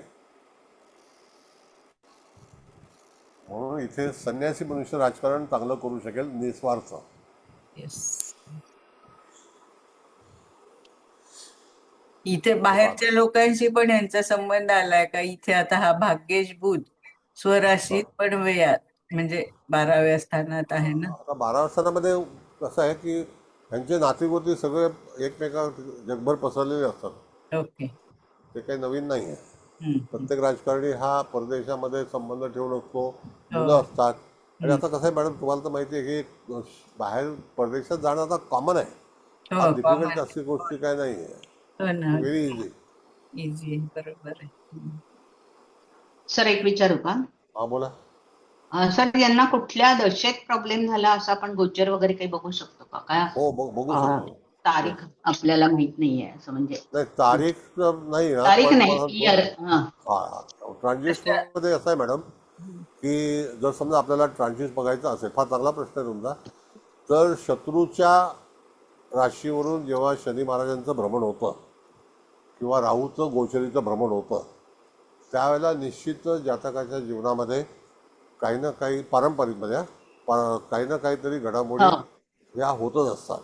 जसं उदाहरणार्थ एखादा ग्रह मेषेतून जाणार आहे, आता पुढच्या वेळेला मेष राशीमधून शनी महाराज जातील आणि ती रास प्रत्येकाच्या कुंडलीमध्ये कुठे ना कुठेतरी असणार. तर त्या ठिकाणी गोचरीचा त्रास हा होईलच. पण आता गुरु जेव्हा उच्चीचा होणार आहे तर तो लाभ पण देणार आहे. मग आत्ता गुरु मिथुनीला आहे, कळलं काय? पण बहुतेक ग्रह जे आहेत ते शत्रूच्या राशीतून जाताना गोचरीने तिथे जर शत्रुग्रह असेल तर त्या ठिकाणी जसं आपण मग पहिला पण शिकलेलो आहोत की राहू केतू या राशीमध्ये असतील, ती राशी त्यांच्या ताब्यात असते. आता जसं आपण बघितलं इथे तर केतू वृषभेला आहे, तर शुक्राचं महत्त्व कमी झालेलं आहे. वृश्चिकेला राहू आहे तर मंगळाचं महत्त्व कमी झालेलं आहे. वृश्चिकेचा राहू, वृषभेचा केतू त्याने शुक्राचं महत्त्व कमी केलंय. ओके. इथे बघा सर, हा केतू बिंदू आहे ना, कंप ह्याच्यावर आहे असं मी म्हंटल ना, तर तो बिंदू 6:33 म्हणजे हे वर्ष सांगते आणि 60व्या वर्षी आलाय. तर आता 6 जाऊ द्या, समजा ते फार लहान, पण 33व्या वर्षी म्हणजे 1988ला त्यावेळेस शुक्रात केतूची म्हणजे शुक्र महादशामध्ये केतू अंतर्दशा होती आणि 60व्या वर्षी 2015ला राहू महादशेत गुरुची अंतर्दशा होती. म्हणजे तिथे पण काही असं तुम्ही हे आत्ता सांगितलंच ना, म्हणजे शत्रू राशीवरून जेव्हा शनी आणि राहूचे भ्रमण होतील तेव्हा म्हणजे आयुष्यात अशा घडामोडी इन द सेन्स संकटच म्हणायचं ना आपण असे येईल. दुसरं अचूकतेकडे जर आपल्याला जायचं असेल ओके. तर भावमध्येचा बिंदू जो आहे तो विचार करावा आणि तिथून जेव्हा एखादा ग्रह स्पर्श करतो त्या राशीला, त्या बिंदूला म्हणजे भावमध्यला, तर तेव्हापासून त्या घटना सुरू होतात किंवा तिथून तिथपर्यंत येऊन थांबतात, असं पण आहे. काही वेळेला अख्खा प्रदेश जो आहे तो त्रासदायक जातो असं नाही, पण त्यावेळेला तिथे जर एखादा ग्रह आला तर ही जी ग्रहांची जी काही पद्धत आहे तर आपण बघतो. एक प्रश्न आला होता त्या दिवशी म्हणजे विज्ञान शाखेतला की ग्रह कसे चालतात हे तुम्हाला कल्पना आहे का, असा एक प्रश्न होता. फार चर्चा चांगली होती. तर त्या ठिकाणी कसं असतं की आता आपण चंद्र नेहमी पाहतो आणि चंद्र चालताना दिसतो, तुम्हाला माहिती आहे. चंद्र आकाशामध्ये भ्रमण करताना जर एखादा ढग असेल तर ढगाला तो तिथून ढगाच्या आड जातो आणि परत बाहेर निघतो. येतो मग ढग चालतो का चंद्र चालतो, कुठे ना कुठेतरी मोमेंट आहे. आहे म्हणजे तिथे चंद्राची चाल आहे हम्म. आणि त्या ह्याच्यामध्ये चंद्र आपण पाहू शकतो की तो तिथे मोमेंटमध्ये आहे, कारण तो सगळ्यात जवळचा ग्रह आहे आपल्या पहिला, म्हणून आपल्याला दिसतो. सूर्याकडे पाहण्याची ताकद नाही आपली, हा एक भाग आहे. सूर्याला पाहताना पण नमस्कार करून पाहावं लागतं, कळलं का? डायरेक्ट पाहता येणार नाही. होय. चंद्राला तुम्ही डायरेक्ट पाहू शकता. Yes, sir. तर तशा तऱ्हेने तुम्हाला ग्रहसुद्धा चालतात, त्यांची मोमेंट ही सतत असते, सेकंदामध्ये पण असते. म्हणून जीव आहे जो श्वास, त्याप्रमाणे प्रत्येक ग्रहाचा श्वास आपल्याला भोगावा लागतो, हे ठरलेलं आहे. हो सर. आणि कधी काय घटना होते, म्हणून तिथे काही वेळेला एखादी व्यक्ती बंदिस्त असते तर त्याला ती सुखरूप असते. हम्म. तसंच शनीचं पण कारण असंच आहे की तो बंदिस्त ठेवतो माणसाला आणि तो सुखरूप असतो. बरेचसे काही गुन्हेगार आहेत ते स्वतःहून जाऊन तिथे राहतात आणि सेफ्टी असतं, हा पार्ट आहे. आणि ग्रहांच्या घडामोडी आता दिवसेंदिवस आपण जग समोरून आपण सगळे मॅच्युअर्ड आहोत, त्याच्यामुळे आपल्याला लवकर कळायला लागलेलं आहे जगाची माहिती. मेन कुठली लावा मॅडम? हो लावते सर लावते. हां, यांना काही विचारायचं असेल हा सगळ्यांना एक एक विचारा, अभ्यास मेन तुमचा आहे. मेन म्हटले ना लावली. हा लावा. सर हे तुम्ही आता इतकं वेगळंच काहीतरी सांगितलं, म्हणजे बरोबर आहे. शनी बंदिस्त ठेवतो म्हणून माणूस सुखरूप असतो, हे इतकं मोठं वाक्य आहे. काय म्हणतात ना, गर्भित काही, की म्हणजे राजकारण्यांच्यासाठी नक्कीच, म्हणजे आपण हे म्हणू शकतो की ते जेलमध्ये सेफ असतात किंवा व्हॉट एव्हर. हा, पण आपल्या नॉर्मल माणसांसाठी हे कसं अप्लाय होईल? मेषेत शनी येईल तेव्हा. बरोबर. आता मेषेश शनी जेव्हा येईल त्यावेळेला तुमचा ती रास तुमची कुठेशी आहे त्याच्यावर अवलंबून फलादेश आहे, कळलं का हा, मॅडम? हो हो. मेष रास ही तुमची कुठे आहे, तर सगळ्या हालचाली ज्या होत असतात तर त्या हालचाली स्थानग्रह ग्रहांची फळं असं असतं. मग तुमची ती रास कुठे आहे? आता एक तुम्हाला उदाहरण सांगतो मी. शनी हा वृद्धांचा कारक आहे, वृद्धपणा. हम्म. तर वृद्ध अवस्था जी आहे ती माणसाने सहसा शांतपणे, शनी हा रिटायरमेंटचा पण कारक आहे. हम्म. तर एखादी व्यक्ती जेव्हा वयस्क होते, मी म्हातारं म्हणत नाही, वयस्क, त्यावेळेला त्याने शांतपणे घरामध्ये जगावं, उगाच धडपडायला कुठेतरी जाऊ नये, कळलं का? हम्म. आणि धडपडायला गेल्यानंतर कुठे आपटलं तर दुसऱ्या लोकांना पण त्रास होतो आणि स्वतःला पण त्रास होतो. करेक्ट म्हणून करेक्ट. म्हणून शनीचं म्हणणं ते आहे. मंगळ उत्साही आहे.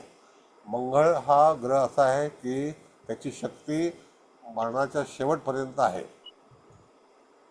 हा, म्हणजे हे जे ऍक्सिडेंट्स वगैरे आपण बघतो की नाही, जाता आता वृद्धाला धक्का हो लागला, पडला, फ्रॅक्चर, हो येस. त्यावेळेला हे म्हणजे असं मेसेज शनी असून तो बाहेर पडला वगैरे असं होऊ शकतं का, असं मी विचार. हो, होऊ शकतं ना. म्हणजे त्याचे आता हा मेषच शनी नाही, हा तुळेच आहे.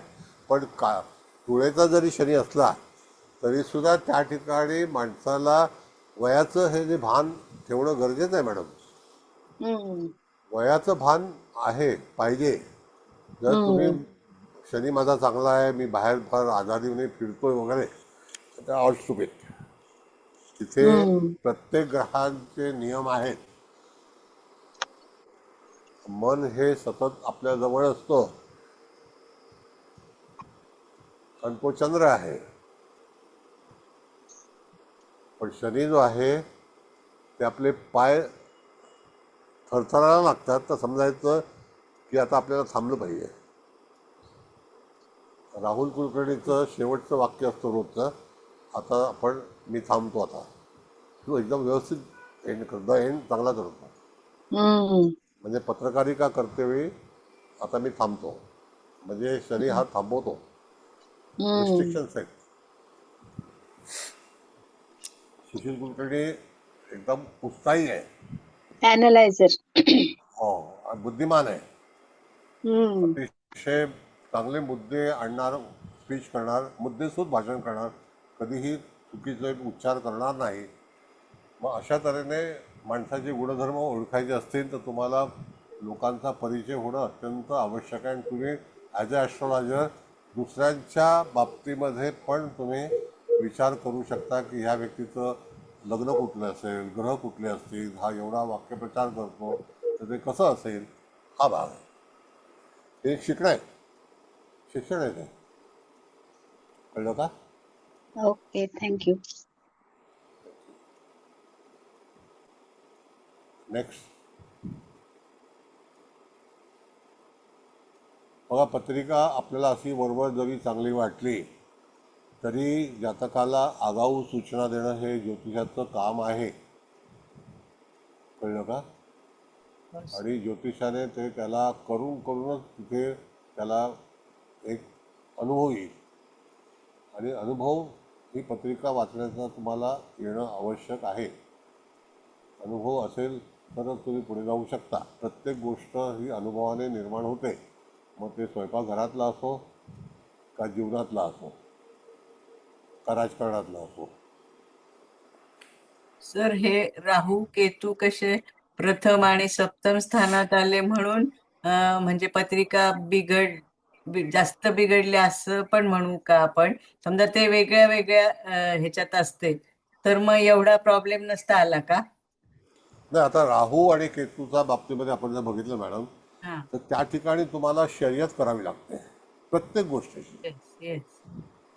आता ती शर्यत म्हणजे काय, ती कोणाशी करायची आहे, तर ज्या राशीत असतील ती रास रिलेटेड कुठलं हे आहे तर तिथे तुम्हाला संघर्ष हा करावा लागतो, शर्यत करावी लागते. पण राहू केतू हे गप्प बसू देत नाहीत. त्यांचं जे काही काम आहे, आता उदाहरणार्थ समजा की त्या ठिकाणी पराक्रम स्थानामध्ये राहू आहे असं आपण समजूया, ओके. तरीसुद्धा भावंडांची दुःख किंवा भावंडांचे त्रास हे ठरलेले आहेत. हा, हा. किंवा त्या ठिकाणी आपल्या तिथे बाजू शेजारी राहणारे छोटे प्रवास आहेत, त्यामध्ये काही गोष्टी चुकीच्या होतात. मग राहू गुरुची युती असेल तर काय होईल, केतू गुरुची युती असेल तर काय होईल. तर काही वेळेला काही ग्रह जे आहेत ते युतीत आल्यानंतर, आता उदाहरण मला सांगतो, एक ग्रहस्थ आहेत त्यांचा गुरु केतूची युती आहे, तर जेव्हा त्यांना 60 वर्ष झाली तेव्हा त्यांच्या मुलाला ब्रेन ट्यूमर झाला आणि तो अजूनही अंथरुणावरती आहे, साधारणतः 2010 पासून. काय करणार, असं आहे. आणि इथे कसं हा राहू एक तर वृश्चिकेचा लग्नी आला आणि ते मंगळ आणि राहू ते म्हणजे केंद्रयोग किंवा मंगळाची दृष्टी झाली, शिवाय गुरु राहू पण झालं, म्हणजे त्यामुळं जास्तच बिघडलं ना असं मला हो म्हणजे हो, बरोबर आहे तुमचं हा. म्हणणं, खरी गोष्ट आहे. एक तर पहिली गोष्ट, च्या मुखात कुठल्या ग्रहाने पाहू नये, होय एक होय. तर युतीमध्ये असू नये. आता पाहणं काय आहे, हम्म. शनी मंगळ आणि गुरु ह्यांना अतिरिक्त जी दृष्टी आहे हो ते एकमेकाला एक त्या राहूच्या मुखात पाहू शकतात. पण ते जर युक्त असतील तर पाहण्याचा प्रश्नच येत नाही. हो ना. म्हणजे रवी, बुध, शुक्र यांना एकच दृष्टी आहे, तर ते युक्त असले पाहिजेत. ते दृष्टीने पाहू शकणार नाहीत. पण तरीसुद्धा ते युतीमध्ये असतील तरीसुद्धा त्या ठिकाणी जातकाच्या जीवनामध्ये काही प्रसंगामध्ये त्यांना तिथे चिंता वाढते, हो हे ना. ठरलेलं आहे. आणि हा समजा भाग्यात गुरु उच्चीचा आहे ना, पण त्याचा पण तो म्हणजे पंचम दृष्टीने तो परत राहूच्याच मुखात बघतोय ना, त्यामुळे हो, तिथे पण थोडी म्हणजे कमतरता आली ना अशी. आली आली कमतरता आली, पण त्याने पंचम स्थानावरती जी दृष्टी आहे ना हा, ती तर ती चांगली. फायदेशीर ठरली. हो हो हो, नाही फायदे धनस्थानावरती तर आहे, हो हो सर बोला. धनस्थान हा, मग तिथे ती दृष्टी जी आहे आपण बघितलं तर पराक्रमावरती दृष्टी आहे. आहे. हा, हां, पण तरीसुद्धा गुरु शनीच्या केंद्रयोगातच आहे. आता तुम्हाला सांगतो मी, ह्या दिसून निवडणूक लढवतात तो अतिशय मागासलेला भाग आहे. म्हणजे तिथे असे काही उत्पन्न वगैरे असं काही हे नाही आहे, म्हणजे ओसाड पार्ट आहे तो असा. अच्छा, आदिवासी टाईप. हा, हा म्हणजे तिथे काही डेव्हलपमेंट झालेली नाही आहे. कसं आहे की एखादी व्यक्ती काही पैसे कमवायला शहरामध्ये जास्ती पैसे मिळतात नाही, तुम्ही हे किंवा परत सांगा, थांबा सर. का शनी आणि गुरुचा संबंध आला म्हणून म्हणायचंय का तुम्हाला? हो हो हो हो ओके ओके ओके. गुरुला विरोध करणारा जो प्लॅनेट असेल, उदाहरणार्थ राहू सुद्धा आहे त्यातला, येस.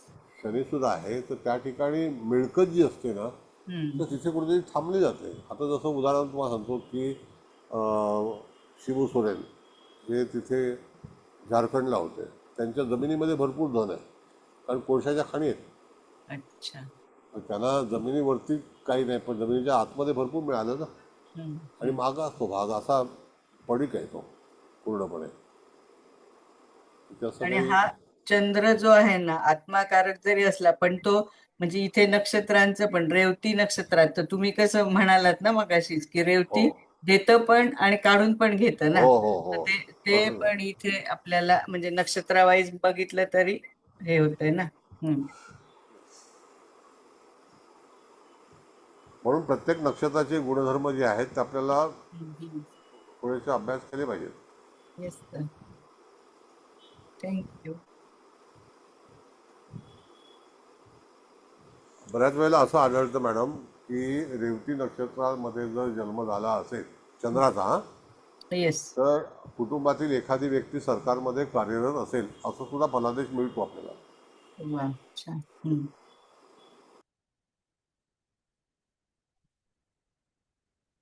कळलं का? आहे. तिथे सरकारी लाभ मिळणं हा सुद्धा एक भागच आहे, पण आहे. नंतर हानी सुद्धा होते. आमच्याकडे पण आहे.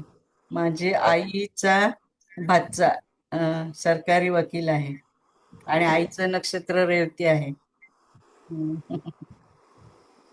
तर हा बोला. आता रेवती नक्षत्राचं आपण जे म्हणालात ना, चंद्र रेवतीत असेल हो तर आई वडिलांपैकी कोणीतरी की फक्त आई असू शकते नाही असं काही शासन. नाही. सरकारी क्षेत्रामध्ये तुमचा मुलगा पण असू शकतो, मुलगी पण असू हा, शकते, तुम्ही पण मग स्वतः असू रवी शकता. असला तर नाही होत का? नाही होतं ना, का नाही होत? होतं. कारण मी रवी असणाऱ्यांचा पण अनुभव घेतलाय की रवी जर रेवती नक्षत्रात असेल तरी सुद्धा कुटुंबात कोणी ना कोणीतरी शासकीय कर्मचारी हो हो असते, येस. कर्मचारी किंवा चांगल्या पदावर वगैरे असं पण असू शकेल. बरोबर. कारण तो रवी आहे ना. होय मॅडम, बरोबर.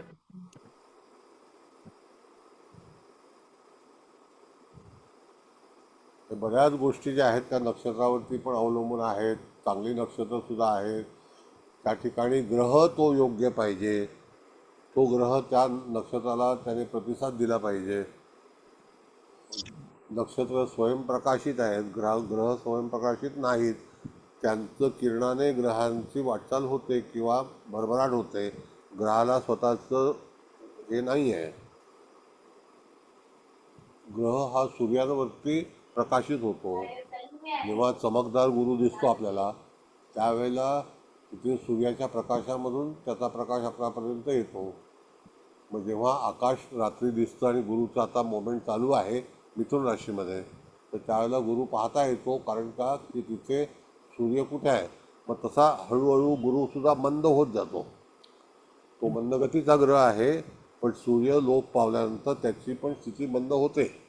आता मिथुन रास आत्ताच्या स्थितीला कुठे असेल, तर आता मिथुन रास जी आहे आता उदित लग्न कदाचित सिंह असेल समजा. कळलं का? तो आग्नेयला आला ना, असं आहे. कारण आता मिथुन राशीमध्ये गुरु आहे.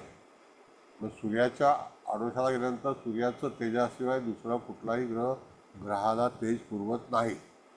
नक्षत्र स्वयंप्रकाशित आहेत, पण ग्रहाला जो प्रकाश मिळतो तो सूर्याकडूनच मिळतो, तेजस्वी.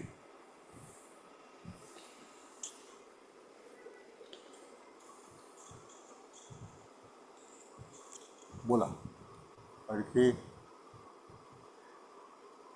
शिंदे मॅडम, कुलकर्णी. सर एक विचारायचं आहे. हा बोला ना. या व्यक्तीच्या आयुष्यामध्ये बंधन योग आहे का, आणि असेल तर तो कसा, जरा सांगता काय? हो, आता काही वेळेला कसं आहे ती केस अशी आहे ना की जर ती उभी राहिली तर त्या ठिकाणी आता ही किती वयाची आहे?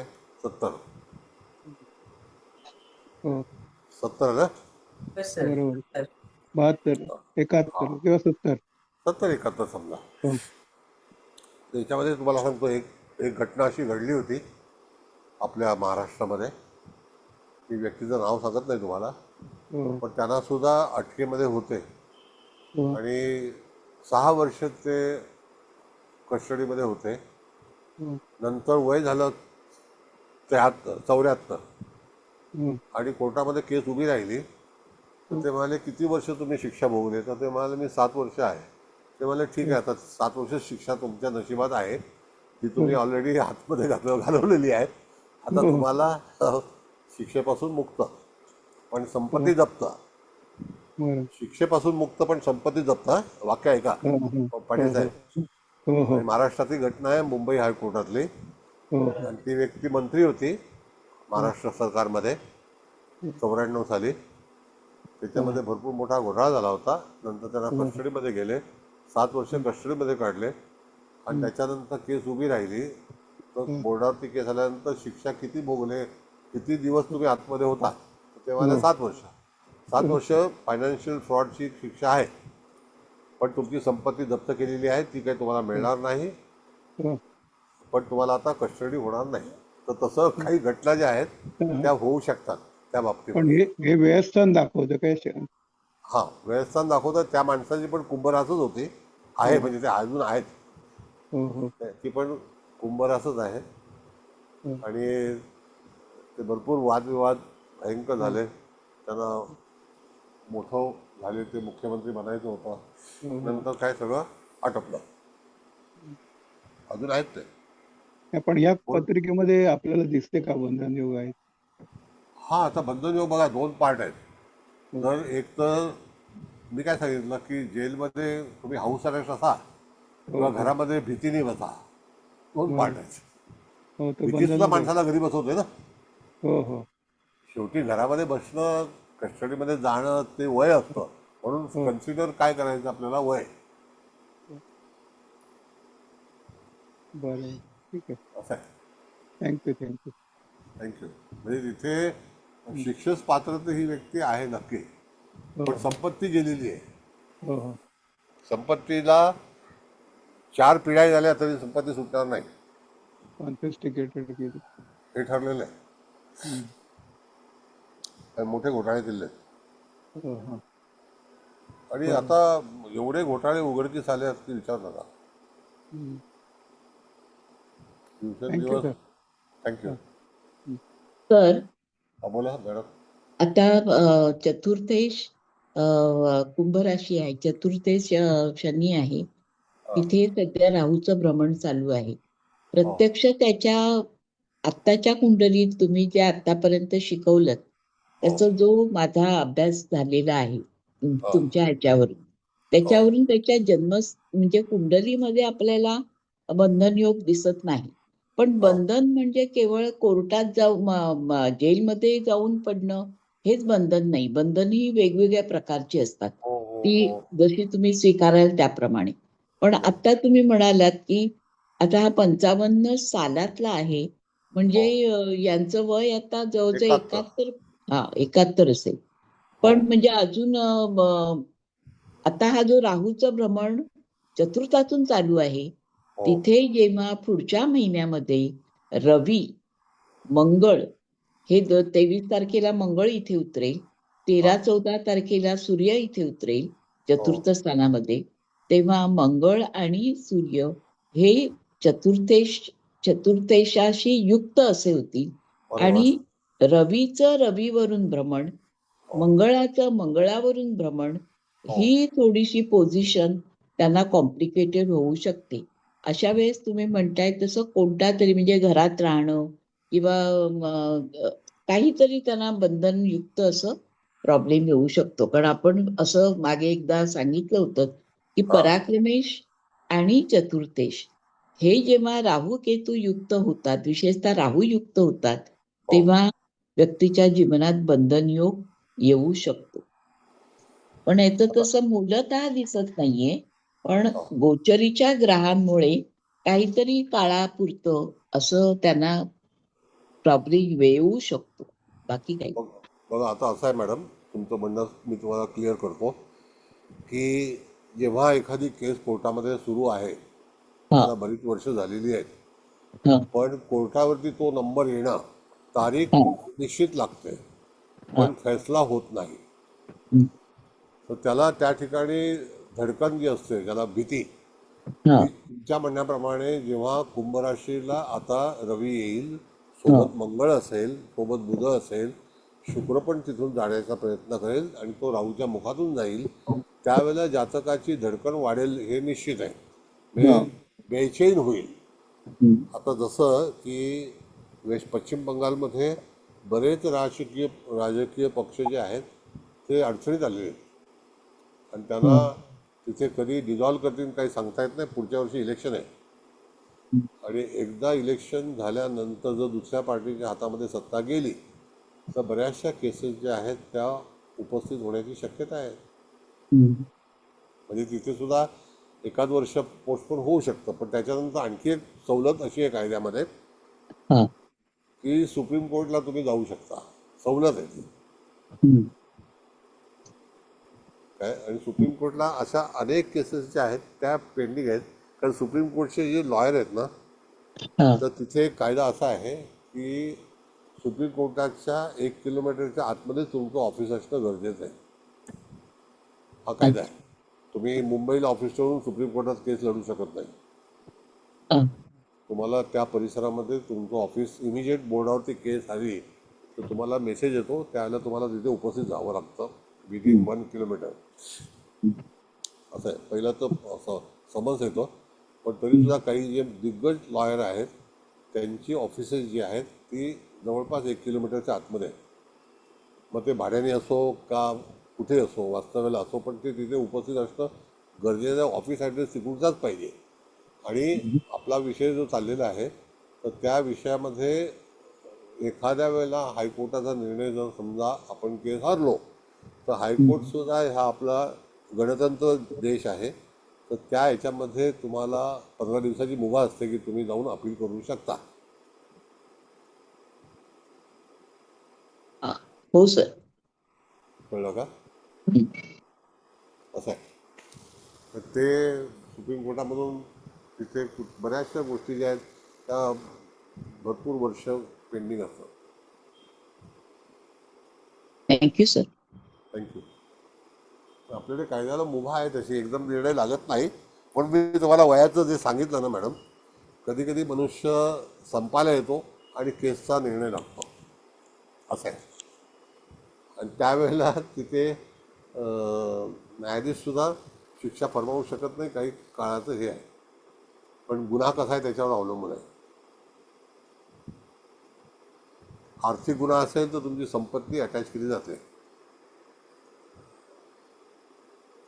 आणि काही वेळेला शिक्षा ही भोगावी लागते, हे ठरलेलं आहे.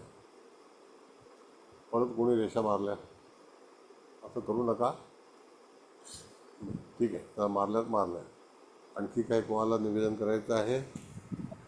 सर नमस्ते. नमस्ते. बोला. सर तृतीयश आणि चतुर्थीश व्ययात आहे, हां. अष्टमेश उच्चच आहे, नवम स्थानामध्ये गुरु उच्चच आहे. मग परदेश गमनाबद्दल काय जर बोलू शकाल सर? परदेश गमन काय सोपं आहे. मी तुम्हाला काय सांगितलं, परदेश गमन is not so difficult job nowadays. It is very simple. सोपं आहे. पण हे 1955 आहे ना. हां, म्हणजे तिथे परदेश गमन ह्या लोकांना, पॉलिटिशियनला काय कठीण आहे. अनेक वेळा जाऊन आलेले लोक आहे. त्यांना काही बंधन नाही. पासपोर्ट असतो, जातात, त्यांच्याकडे अडथळा काही नाही. जामीनवर असले तरी सुद्धा जाऊ शकतात. फक्त जर मोठा गुन्हा असेल आणि कस्टडीमध्ये असेल, आता बरेचसे लोक फार मोठे मोठे गुन्हे करून त्यांचे पासपोर्ट जप्त झालेले आहेत. त्यांचा काही पासपोर्ट जप्त झालेला नाही आहे. पासपोर्टला मुभा आहे, परदेशात जाऊ शकतो. आणि परदेश जाण्यापेक्षा आपल्या कुंडलीमध्ये फंडामेंटल्स किती योग चांगले आहेत. जरी 2 वेळा आमदारकी मिळाली असून तरीसुद्धा आपल्याला बघायचं आहे की जीवनामध्ये संघर्ष का आला आहे, का येतो आहे. त्याला कारण की वृश्चिक रास, लग्न, त्यात राहू, सप्तमात केतू, या अशाही अनेक गोष्टी ज्या आहेत त्या ठिकाणी तिथे तुम्हाला संघर्ष हा येणारच. आणि अशी कुठलीही व्यक्ती नसेल तुमच्या पाहण्यामध्ये की ज्याच्या सप्तमात राहू आहे, ज्याच्या सप्तमात केतू आहे, ज्याच्या सप्तमात शनी आहे, ज्याच्या सप्तमामध्ये मंगळ आहे, की त्याचं विवाहानंतर आंदोलन झालं नाही का होणार नाही. बघा तुम्ही तपासून बघा. Thank you sir. थँक्यू. थँक्यू. पत्रिका पाहण्याची एक शैली आहे ती आपल्याकडे आपण शिकवतो. हो, हे अगदी बरोबर आहे. इथे हे ग्रह पडले की काही ना काहीतरी वादाला सामोरं जाणं. हो, अहो पहिल्या दिवसापासून प्रॉब्लेम होतात माणसाला. हो, व्हेरी फर्स्ट डे फिजिकल त्रास होणं, हे सगळ्या गोष्टी येतात. दुसरं जीवन सुरू होतं आणि हो. कोण ना कोणतरी तिथे मध्यस्थी करून आपली वाट लावतं, हे ठरलेलं आहे. हे स्थानं जी आहेत ना मॅडम, ती संघर्षमय का होतात त्याच्यावरती तुम्ही शोध घेतलात ना, तर आपण जरी चांगले असलो तरी सुद्धा समोरच्या व्यक्तीकडून आपल्याला भरमसाठ त्रास होतो, हे निश्चित. हो, मग मुलांपासून होतो, आजोबांपासून होतो, आईपासून होतो, पत्नीपासून होतो, मुलीपासून होतो. आता बघा काल एक अशी केस झाली, मुलूंकडून ते सानपाडा काहीतरी तुझी आहे, ती मुलगी डॉक्टर आहे, नवरा बायकोने वडिलांना बाहेर काढलं, ते पडले, त्याच्यावरती केस झाली, त्या दोघांना अरेस्ट केलं, मग ते जामीनवर आले. मग नंतर वडिलांना कोर्टाने ताबा दिला कारण ते सिनियर सिटीजन म्हणून वडील घरामध्ये राहू शकतात. मग नवरा बायको सोडून गेले, बायकोने सांगितलं तू तुझं बघ, मी माझं बघते, तू वडिलांबरोबर राहा, मी काय राहणार नाही. हे असे सगळे झंझट तयार होतात. म्हणजे काय ना काहीतरी म्हणजे कारणं भरपूर येतात, उपद्रव भरपूर येतात. ही कालचीच घटना ऐकली मी, सानपाडा मुंबईमधलं. सर, नवीन पिढीचा सप्तमात काही नसलं तरी हे होऊ शकतं आता. होऊ शकतं, काय सांगता येतं. सप्तमाधिपती कुठे त्याच्यावर अवलंबून आहे. सप्तमाधिपती कुठल्या ह्याच्यात आहे म्हणून आपल्याकडे आपल्या पूर्वाचार्यांनी स्थानांचं महत्त्व दिलेलं आहे आपल्याला. तो त्याच्यापासून 8वा आहे का, तो त्याच्यापासून 6वा आहे का, तो त्याच्यापासून 12वा आहे का, हे घडामोडी घडलेल्याच असतात. 12व्या स्थानाचा अधिपती सप्तमात आलेला आहे का, अष्टमाधिपती सप्तमात आलेला आहे का. कधी कधी संसारात कलह नसून आपण संसाराला तिथे सहमती देत नाही, अशाही गोष्टी होतात. संसारामध्ये रुची राहत नाही असं. अशा अनेक गोष्टींनी तुम्हाला पत्रिका दर्शवतात, असे प्रश्न येतात. पण ही पत्रिका लावण्यामागचा मुख्य हेतू की तुम्हाला राजकारण करून सुद्धा जातकाला जीवनामध्ये एवढा संघर्ष करावा लागला, अनेक संकटाला सामोरं जावं लागलं, त्याची ग्रहस्थिती काय आहे, कशामुळे त्या घटना घडल्या, ह्या सगळ्या गोष्टींचा विचार जो आहे तो आपण इथे चर्चा केलेला आहे. आता तुम्ही सांगा की तुम्हाला काय वाटतंय आणि कशामुळे फरक झालं असेल. तुमचे विचार तुम्हाला कळले, तुम्ही वाचक आहात. बोला. सर मी बोलू का? हा बोला ना, बोला. नमस्ते सर. नमस्ते. सर, लग्न वृश्चिक जरी असलं तरी लग्नेश हा ह्याच्या सिंह राशीमध्ये असून तो दशम स्थानामध्ये मंगळ युक्त आहे. त्यामुळे जातकाला राजकारण या गोष्टीची आवड ह्या गोष्टी ते इथे दिसतातच आहे. पण लग्न नपुसकांशमध्ये असून रवी सुद्धा नपुसकांशमध्ये आहे, तर तेव्हा जातकाला कार्यसिद्धी करताना किंवा जी कॅपेबिलिटी राजकारणात ती प्रूव्ह करत असताना एक वन ऑफ द जसे बाकीचे काही कारण आहेत, तर तसं तो पण एक की त्यांची कार्यसिद्धी किंवा त्या ह्याला अडीअडचणी येतात. कारण लग्नेश मंगळ पण शिवाय तो राहूच्या मुखात पाहतोय. सो त्यामुळे या अडीअडचणी आणखीन वाढल्यात. आता ही वृश्चिक राशी जी आहे ती आपण कालपुरुषाप्रमाणे पण बघितलं ती अष्टमात पडते. आता ह्या अष्टमामध्ये वृश्चिक राशी मुळातच गूढ आहे, त्यात बसलेला राहू म्हणजे तो आणखीनच तिथे ती गूढता वाढवतो, आणखीन त्याच्या क्रिटिकल ज्या काही गोष्टी त्या वाढतात.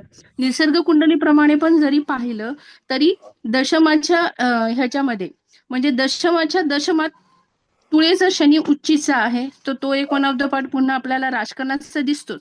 सुखस्थानाचा संबंध जरी उच्चीचा गुरु असला तरी तो हर्षयुक्त आहे. आता आपण इथे हर्षलचा विचार नाही करत आहे, पण गुरु सुद्धा क्रोधांश मध्ये आलाय.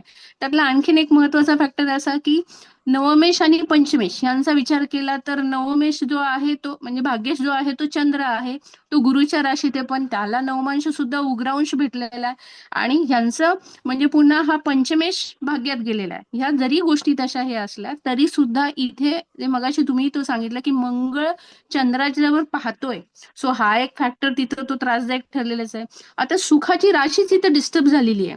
म्हणजे सुख जे आहे ते निसर्ग कुंडलीप्रमाणे पण गुरु हर्षलयुक्त आहे, तर तिथे काही ना काहीतरी अडचणी आहेत. शिवाय शनीची त्याच्यावर दृष्टी पण आहे आणि इथे सुद्धा आपल्याला गुरु शनीचा केंद्रयोग दिसतोच आहे. आणि हा धनेश आहे गुरु, आणि अशा धनेश गुरुशी या शनीचा केंद्रयोग पण आहे. हा एक फॅक्टर आहे. सुखाची राशी वृषभ राशी आहे, तर तिथे केतू आलाय, तो चंडांश मध्ये बसलेला आहे, म्हणजे नवमांश सुद्धा तो डिस्टर्ब झाला. इथे जर कुणी केतू नसता आणि शुक्र पण जर चांगला असता तर या जातकाला इथे 36 अष्टक वर्गाप्रमाणे मार्क्स आहेत, तर त्या काही गोष्टी बदलल्या असत्या. पण एकतर तिथे केतू पण आलाय, शिवाय तो चुकीच्या नवमांशामध्ये, आणि त्याचा स्वामी शुक्र जो आहे तो पण इथे डिस्टर्ब झालेला आहे. सो शुक्र पण इथे पापांशमध्ये गेलाय. त्यामुळे सुखाच्या पॉइंट ऑफ व्ह्यू, वैवाहिक सुखाच्या पॉइंट ऑफ व्ह्यू या सगळ्या गोष्टी जातकाच्या आणखीनच जास्त डिस्टर्ब झाल्यात. त्याच्यानंतर चतुर्थामध्ये सर कालबिंदू आहे, त्याचबरोबर पराक्रमात धूमबिंदू आहे. म्हणजे पराक्रम आणि सुखस्थान इथे पुन्हा डिस्टर्ब झाले. शिवाय चतुर्थेश शनी जो आहे तो व्ययात आहे. आता मगाशी कुणीतरी परदेशाच्या बाबतीत पण प्रश्न विचारला. चतुर्थेश शनी व्ययात गेला तर त्यास ठीक आहे, ते परदेशाच्या बद्दल तर तुम्ही सांगितलं, पण हा चतुर्थेश जेव्हा व्ययस्थानामध्ये जातो तेव्हा या वृश्चिक लग्नाच्या जातकाला केव्हा ना केव्हा तरी एकटं राहावंच लागतं. मग काही कारण असेल ते, मग ते कधी कधी ते आपण बंद कोठडी पण म्हणू किंवा परदेश पण म्हणू किंवा कामानिमित्ताने एकटं जावं लागतं म्हणूनही राहावं लागेल. या वृश्चिक लग्नाचा केव्हा ना केव्हा तरी पोलिसांशी संबंध येतो. येस, इट इज एक्झॅक्टली बरोबरच आहे ते, की कधी कधी सायबर रिलेटेड काही प्रॉब्लेम झाले की जातकाचं काहीतरी कुठल्या काही कारणामुळे ओटीपी हे झाला, मग त्यांना पोलिसांच्या इथे जावं लागतं. किंवा सर एक पॉझिटिव्ह गोष्ट अशी की अशा व्यक्तीचं पोलिसाच्या मुलीशी लग्न पण होऊ शकतं, हे सुद्धा आहे बरं का. म्हणजे हा एक पॉझिटिव्ह अँगल आहे. हॅलो, हा बोला ना. हा, तर हा पण एक पॉझिटिव्ह अँगल तिथं पाहायला भेटतो. म्हणजे बरोबर आहे की ह्यांचा पोलिसांशी काही ना काहीतरी संबंध येतोच.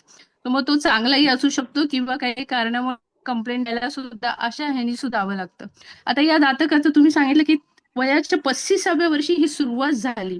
आता 35च्या ह्याच्यामध्ये म्हणजे सर त्यांना शुक्राची दशा 33 वयाच्या 33 पर्यंत होती. त्यानंतर रवीची दशा सुरू झाली आणि रवी हा त्यांचा दशमेश आहे आणि जवळजवळ 94 पर्यंत म्हणजे वयाच्या 39 पर्यंत त्यांना ही दशा होती आणि वयाच्या 35 मध्येच त्यांना ते सक्सेस भेटलं.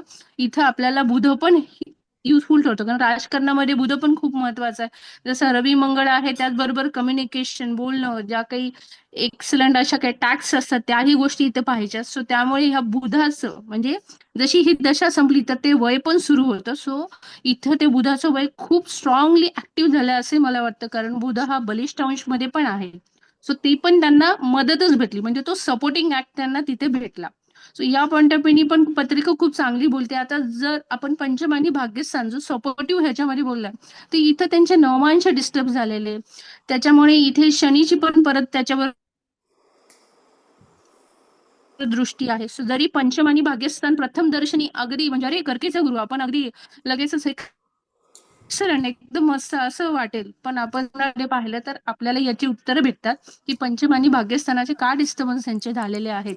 आणि जसं मी म्हटलं की वृषभ निसर्ग कुंडलीप्रमाणे देखील वृश्चिकेचा राहू तिथे आलाय, म्हणजे तो अंडर टेबल काही ना काहीतरी गुप्त काही घडामोडी इथे घडलेल्या आहेत आणि त्या दिसतात आहेत. त्याच्यामुळे इथे पत्रिका त्या ह्याच्याने अप आणि डाऊन या दोन्ही ह्याच्याने इथे बोलतीये सर. Thank you sir. ठीक आहे, थँक्यू. मग आता हे असं अशा तऱ्हेची ही पत्रिका होती, तर आता सगळ्यांनी मांडणी केली आहे. चव्हाण मॅडम, आता तुम्ही काय अभिप्राय देणार सांगा. हा सर, झालंय सगळ्यांचं सांगून आणि सगळं छान सांगितलं. फक्त इथे हे करते की राहूची दशा यांना सगळ्यात राहू कारणीभूत आहे या पूर्ण कुंडलीला. तर राहूची दशा इथे खराब जाणार. तर राहू 2015-16ला शनी होता वृश्चिकेमध्ये, त्यावेळेला यांना त्रास झाला असतात. तेव्हा राहूमध्ये शनी अंतर्दशा होती, त्यावेळेला जास्त सुरुवात झाली असेल त्रासाची. दुसरं इथे चंद्रगुरु परिवर्तन आहे, प्रॉपर्टी मंगळ राहू केंद्रामुळे गेली, लग्नेश दशमेश एकत्र आहे, भाग्येश पंचमात, पंचमेश भाग्यात, बुध या लग्नाला अष्टमेश होतो आणि अष्टमेश हा भाग्येश चंद्राला बघतोय, त्याच्यामुळे मानसिकता इथे बिघडलेली आहे पूर्ण. आणि लग्नेश सप्तमेशची युती मंगळ शुक्राची आहे, त्याच्यामुळे अग्नितत्वाचे ग्रहात जलतत्व ग्रह इथे भरडला गेलाय, त्याच्यामुळे शुक्र हा पूर्ण बिघडलाय सप्तमेश म्हणून. तर नात्यामध्ये किंवा आरोग्याबद्दल पण त्रास आहे, कारण तो षष्टेश आणि व्ययेश पण होतो, कन्या नवमोशात पण आहे तो. तर इथे शुक्र पूर्ण बिघडलाय. कर्केचा गुरु हा थोडा शनीच्या दृष्टीत केंद्र योगात गुरु थोडासा हे झालाय, राष्ट्राधिपती आहे तो. कर्केचा गुरु पण भिडस्त स्वभाव देईल, लोकांकडे पैसे न मागणं हा थोडासा भिडस्त स्वभाव देतो. कुणाला दिले तर कनवाळू पण असतो तो, इतरांच्या भावना समजून घेणारी, पोषण करणारी, पंखाखाली घेणं त्यांना आवडतं. मग राष्ट्राधिपती म्हणून लोकांसाठी समूहासाठी त्यांना करण्याची इच्छा असते, पैसे कमवणं एवढी इच्छा नसते. पण इथे राहूमुळे ही बलवान कुंडली राहूने बिघडलेली आहे आणि राहूमुळे मंगळ पण बिघडला. तर या पद्धतीने थोडस त्रासदायक झालेली आहे. Thank you sir. समजा आता 1 महिना अगोदर समजा जन्म झाला असता तर मंगळ आणि गुरुची युती असते, तो एक नीचभंग राजयोग झाला असता, बरोबर आहे? हो सर. मग तेव्हा मंगळाची दृष्टी राहूच्या मुखात नसते पण गुरुची असते. शेवटी प्लॅनेटरी पोझिशन आहे ना मॅडम, आपण किती जरी कष्ट हे केले तरी सुद्धा आपण काही बदल करू शकत नाही. ज्या वेळेला जन्माला यायचं त्याच दरम्यान आकाशात काही स्थिती असेल तिचं पूर्णपणे आपल्याला भोगावं लागतं. कालांतराने मॅडम जेव्हा आपण ईश्वरी भक्तीमध्ये किंवा तत्सम डिवाईन सायन्समध्ये जेव्हा जातो त्यावेळेला काही वेळेला रिलीफ आपल्याला मिळतो, पण तोपर्यंत बुद्धी सुचतच नाही. आपलं शरीर नुसतं झटत असतं, मानसिक दुःख असतं, शारीरिक दुःख असतं, समाजामध्ये दुःख असतं, कारण का आपल्याला जगणं कळलेलं नसतं. जेव्हा ज्या व्यक्तीला जगणं कळतं त्यावेळेला त्याची दुःख हळूहळू कमी होत जातात आणि तो सुखी होतो. म्हणजे सुखी होण्याचा मार्ग काय आहे तर पहिल्यांदा माणसाने तो जो भाग आहे तो समजून घेतला पाहिजे की आपल्याला कसं जगता आलं पाहिजे, जगण्याची दिशा काय आहे. आणि त्याच्यामध्ये पण जर संकटावरती संकट येत गेली तर समजायचं आपलं दुर्दैवच आहे. मग हे दुर्दैव कशामुळे येतं तर ते प्लॅनेटरी पोझिशनमुळे येतं, हे निश्चित आहे. इथे मीन राशीने पण अर्ली रिटायरमेंट करून म्हणजे घरी बसवलं असेल, शनी व्ययस्थानात आणि मीन राशी. मध्ये मध्ये ड्रॉप आला ना, मध्ये एक ड्रॉप आला ना, सांगितलं तुम्हाला 5 वर्षाचा ड्रॉप होता. कसं आहे की काही वेळेला इलेक्शन आहे, राजकारण आहे, प्रत्येकाची एवढी शक्ती नसते की प्रत्येक मनुष्य पैसे देऊन राज्यसभेवरती किंवा विधान परिषदेवरती जाईल, असं नसतं. काही प्रांतामध्ये विधानसभा नाही, हे नाही आहे, विधान परिषद नाही आहे, असं आहे. तिथे काही प्रश्न उपस्थित होतात, हे नशीब आहे. शेवटी ह्या नशिबामध्ये आपण जे विचार करतो कमी जास्ती प्रमाणामध्ये जे जातकाच्या जीवनामध्ये योग येतात ते योग कशामुळे आले याचा पूर्णपणे आपल्याला अंदाज आला पाहिजे. कळलं? कुबल मॅडम आता बराच वेळ झालाय, आता तुम्ही समारोप करा. धन्यवाद मॅडम सगळ्यांना. खूप छान सांगितलं सर, खूप छान सांगितलं. थँक्यू. हरकत नाही. सर्वात प्रथम तुम्हाला नमस्कार. चव्हाण मॅडम तुम्हाला पण नमस्कार आणि इथे उपस्थित सर्वांना नमस्कार. सगळ्यांनीच जे जे बोलले सगळ्यांनीच छान बोलले आणि आता आपल्या चव्हाण मॅडमनी पण म्हणजे डिटेल मध्ये अभिप्राय दिलाय. पोद्दार मॅडम तर देतातच नेहमी, त्यांनी पण छान दिलाय. तर एकंदरीत ही पत्रिका आता छान म्हणजे अभ्यासासाठी छान, पण ऍक्च्युअली या जातिकेसाठी नाही. म्हणजे ती संघर्षमय दिसतीच आहे, तर त्याचे कारण पण आता सगळ्या कारण मीमांसा झाल्या आहेत. आपले मंगळ राहूच्या मुखात बघतोय, गुरु बघतोय, काय काय म्हणजे, आणि त्यांना ते मिळालं पण. अशी मंगळाची दृष्टी जशी चतुर्थावर म्हणजे संपत्ती मिळाली पण ती गेली पण. तर ते रेवती नक्षत्राचं तर तुम्ही ह्याच्या अगोदर पण भरपूर वेळा सांगितलेलंच आहे, म्हणजे ते देणं घेणं ते चालूच आहे. तर एकंदरीत पत्रिका सगळ्यांनी, आता हळदणकर मॅडम पण मध्ये काय काय विचारत होत्या, सांगत होत्या, त्यांनी पण त्यांचा सगळ्यांनी, म्हणजे आता सगळे खूप अभ्यासपूर्ण बोलतायत सर. उगाचच असं कोणी काही नाही. आपल्या टिवटणे मॅडम पण सुरुवातीला बोलल्या, त्यांनी पण छान म्हणजे सांगितलं त्यांना जे जे पत्रिकेतलं समजलंय ते. तर एकंदरीतच खूप म्हणजे पत्रिका अभ्यासासाठी छान असं मी म्हणेन. कारण या जातिकीच्या जीवनासाठी नाही, बिचाऱ्यांना संघर्ष भरपूर दिसतोच आहे, म्हणजे पुढं जन्मतःपासूनच. हा, तर अतिशय छान क्लास झाला सर. त्यासाठी मी आणि आम्ही सर्वजण तुम्हाला कोटी कोटी धन्यवाद देतो, कोटी कोटी वंदन करतो. Heads up to you and your divine soul. Huge thank you gratitude सगळ्यांना. मॅडम. गुड नाईट आणि मी तुमच्या परवानगीने मीटिंग एंड करतो.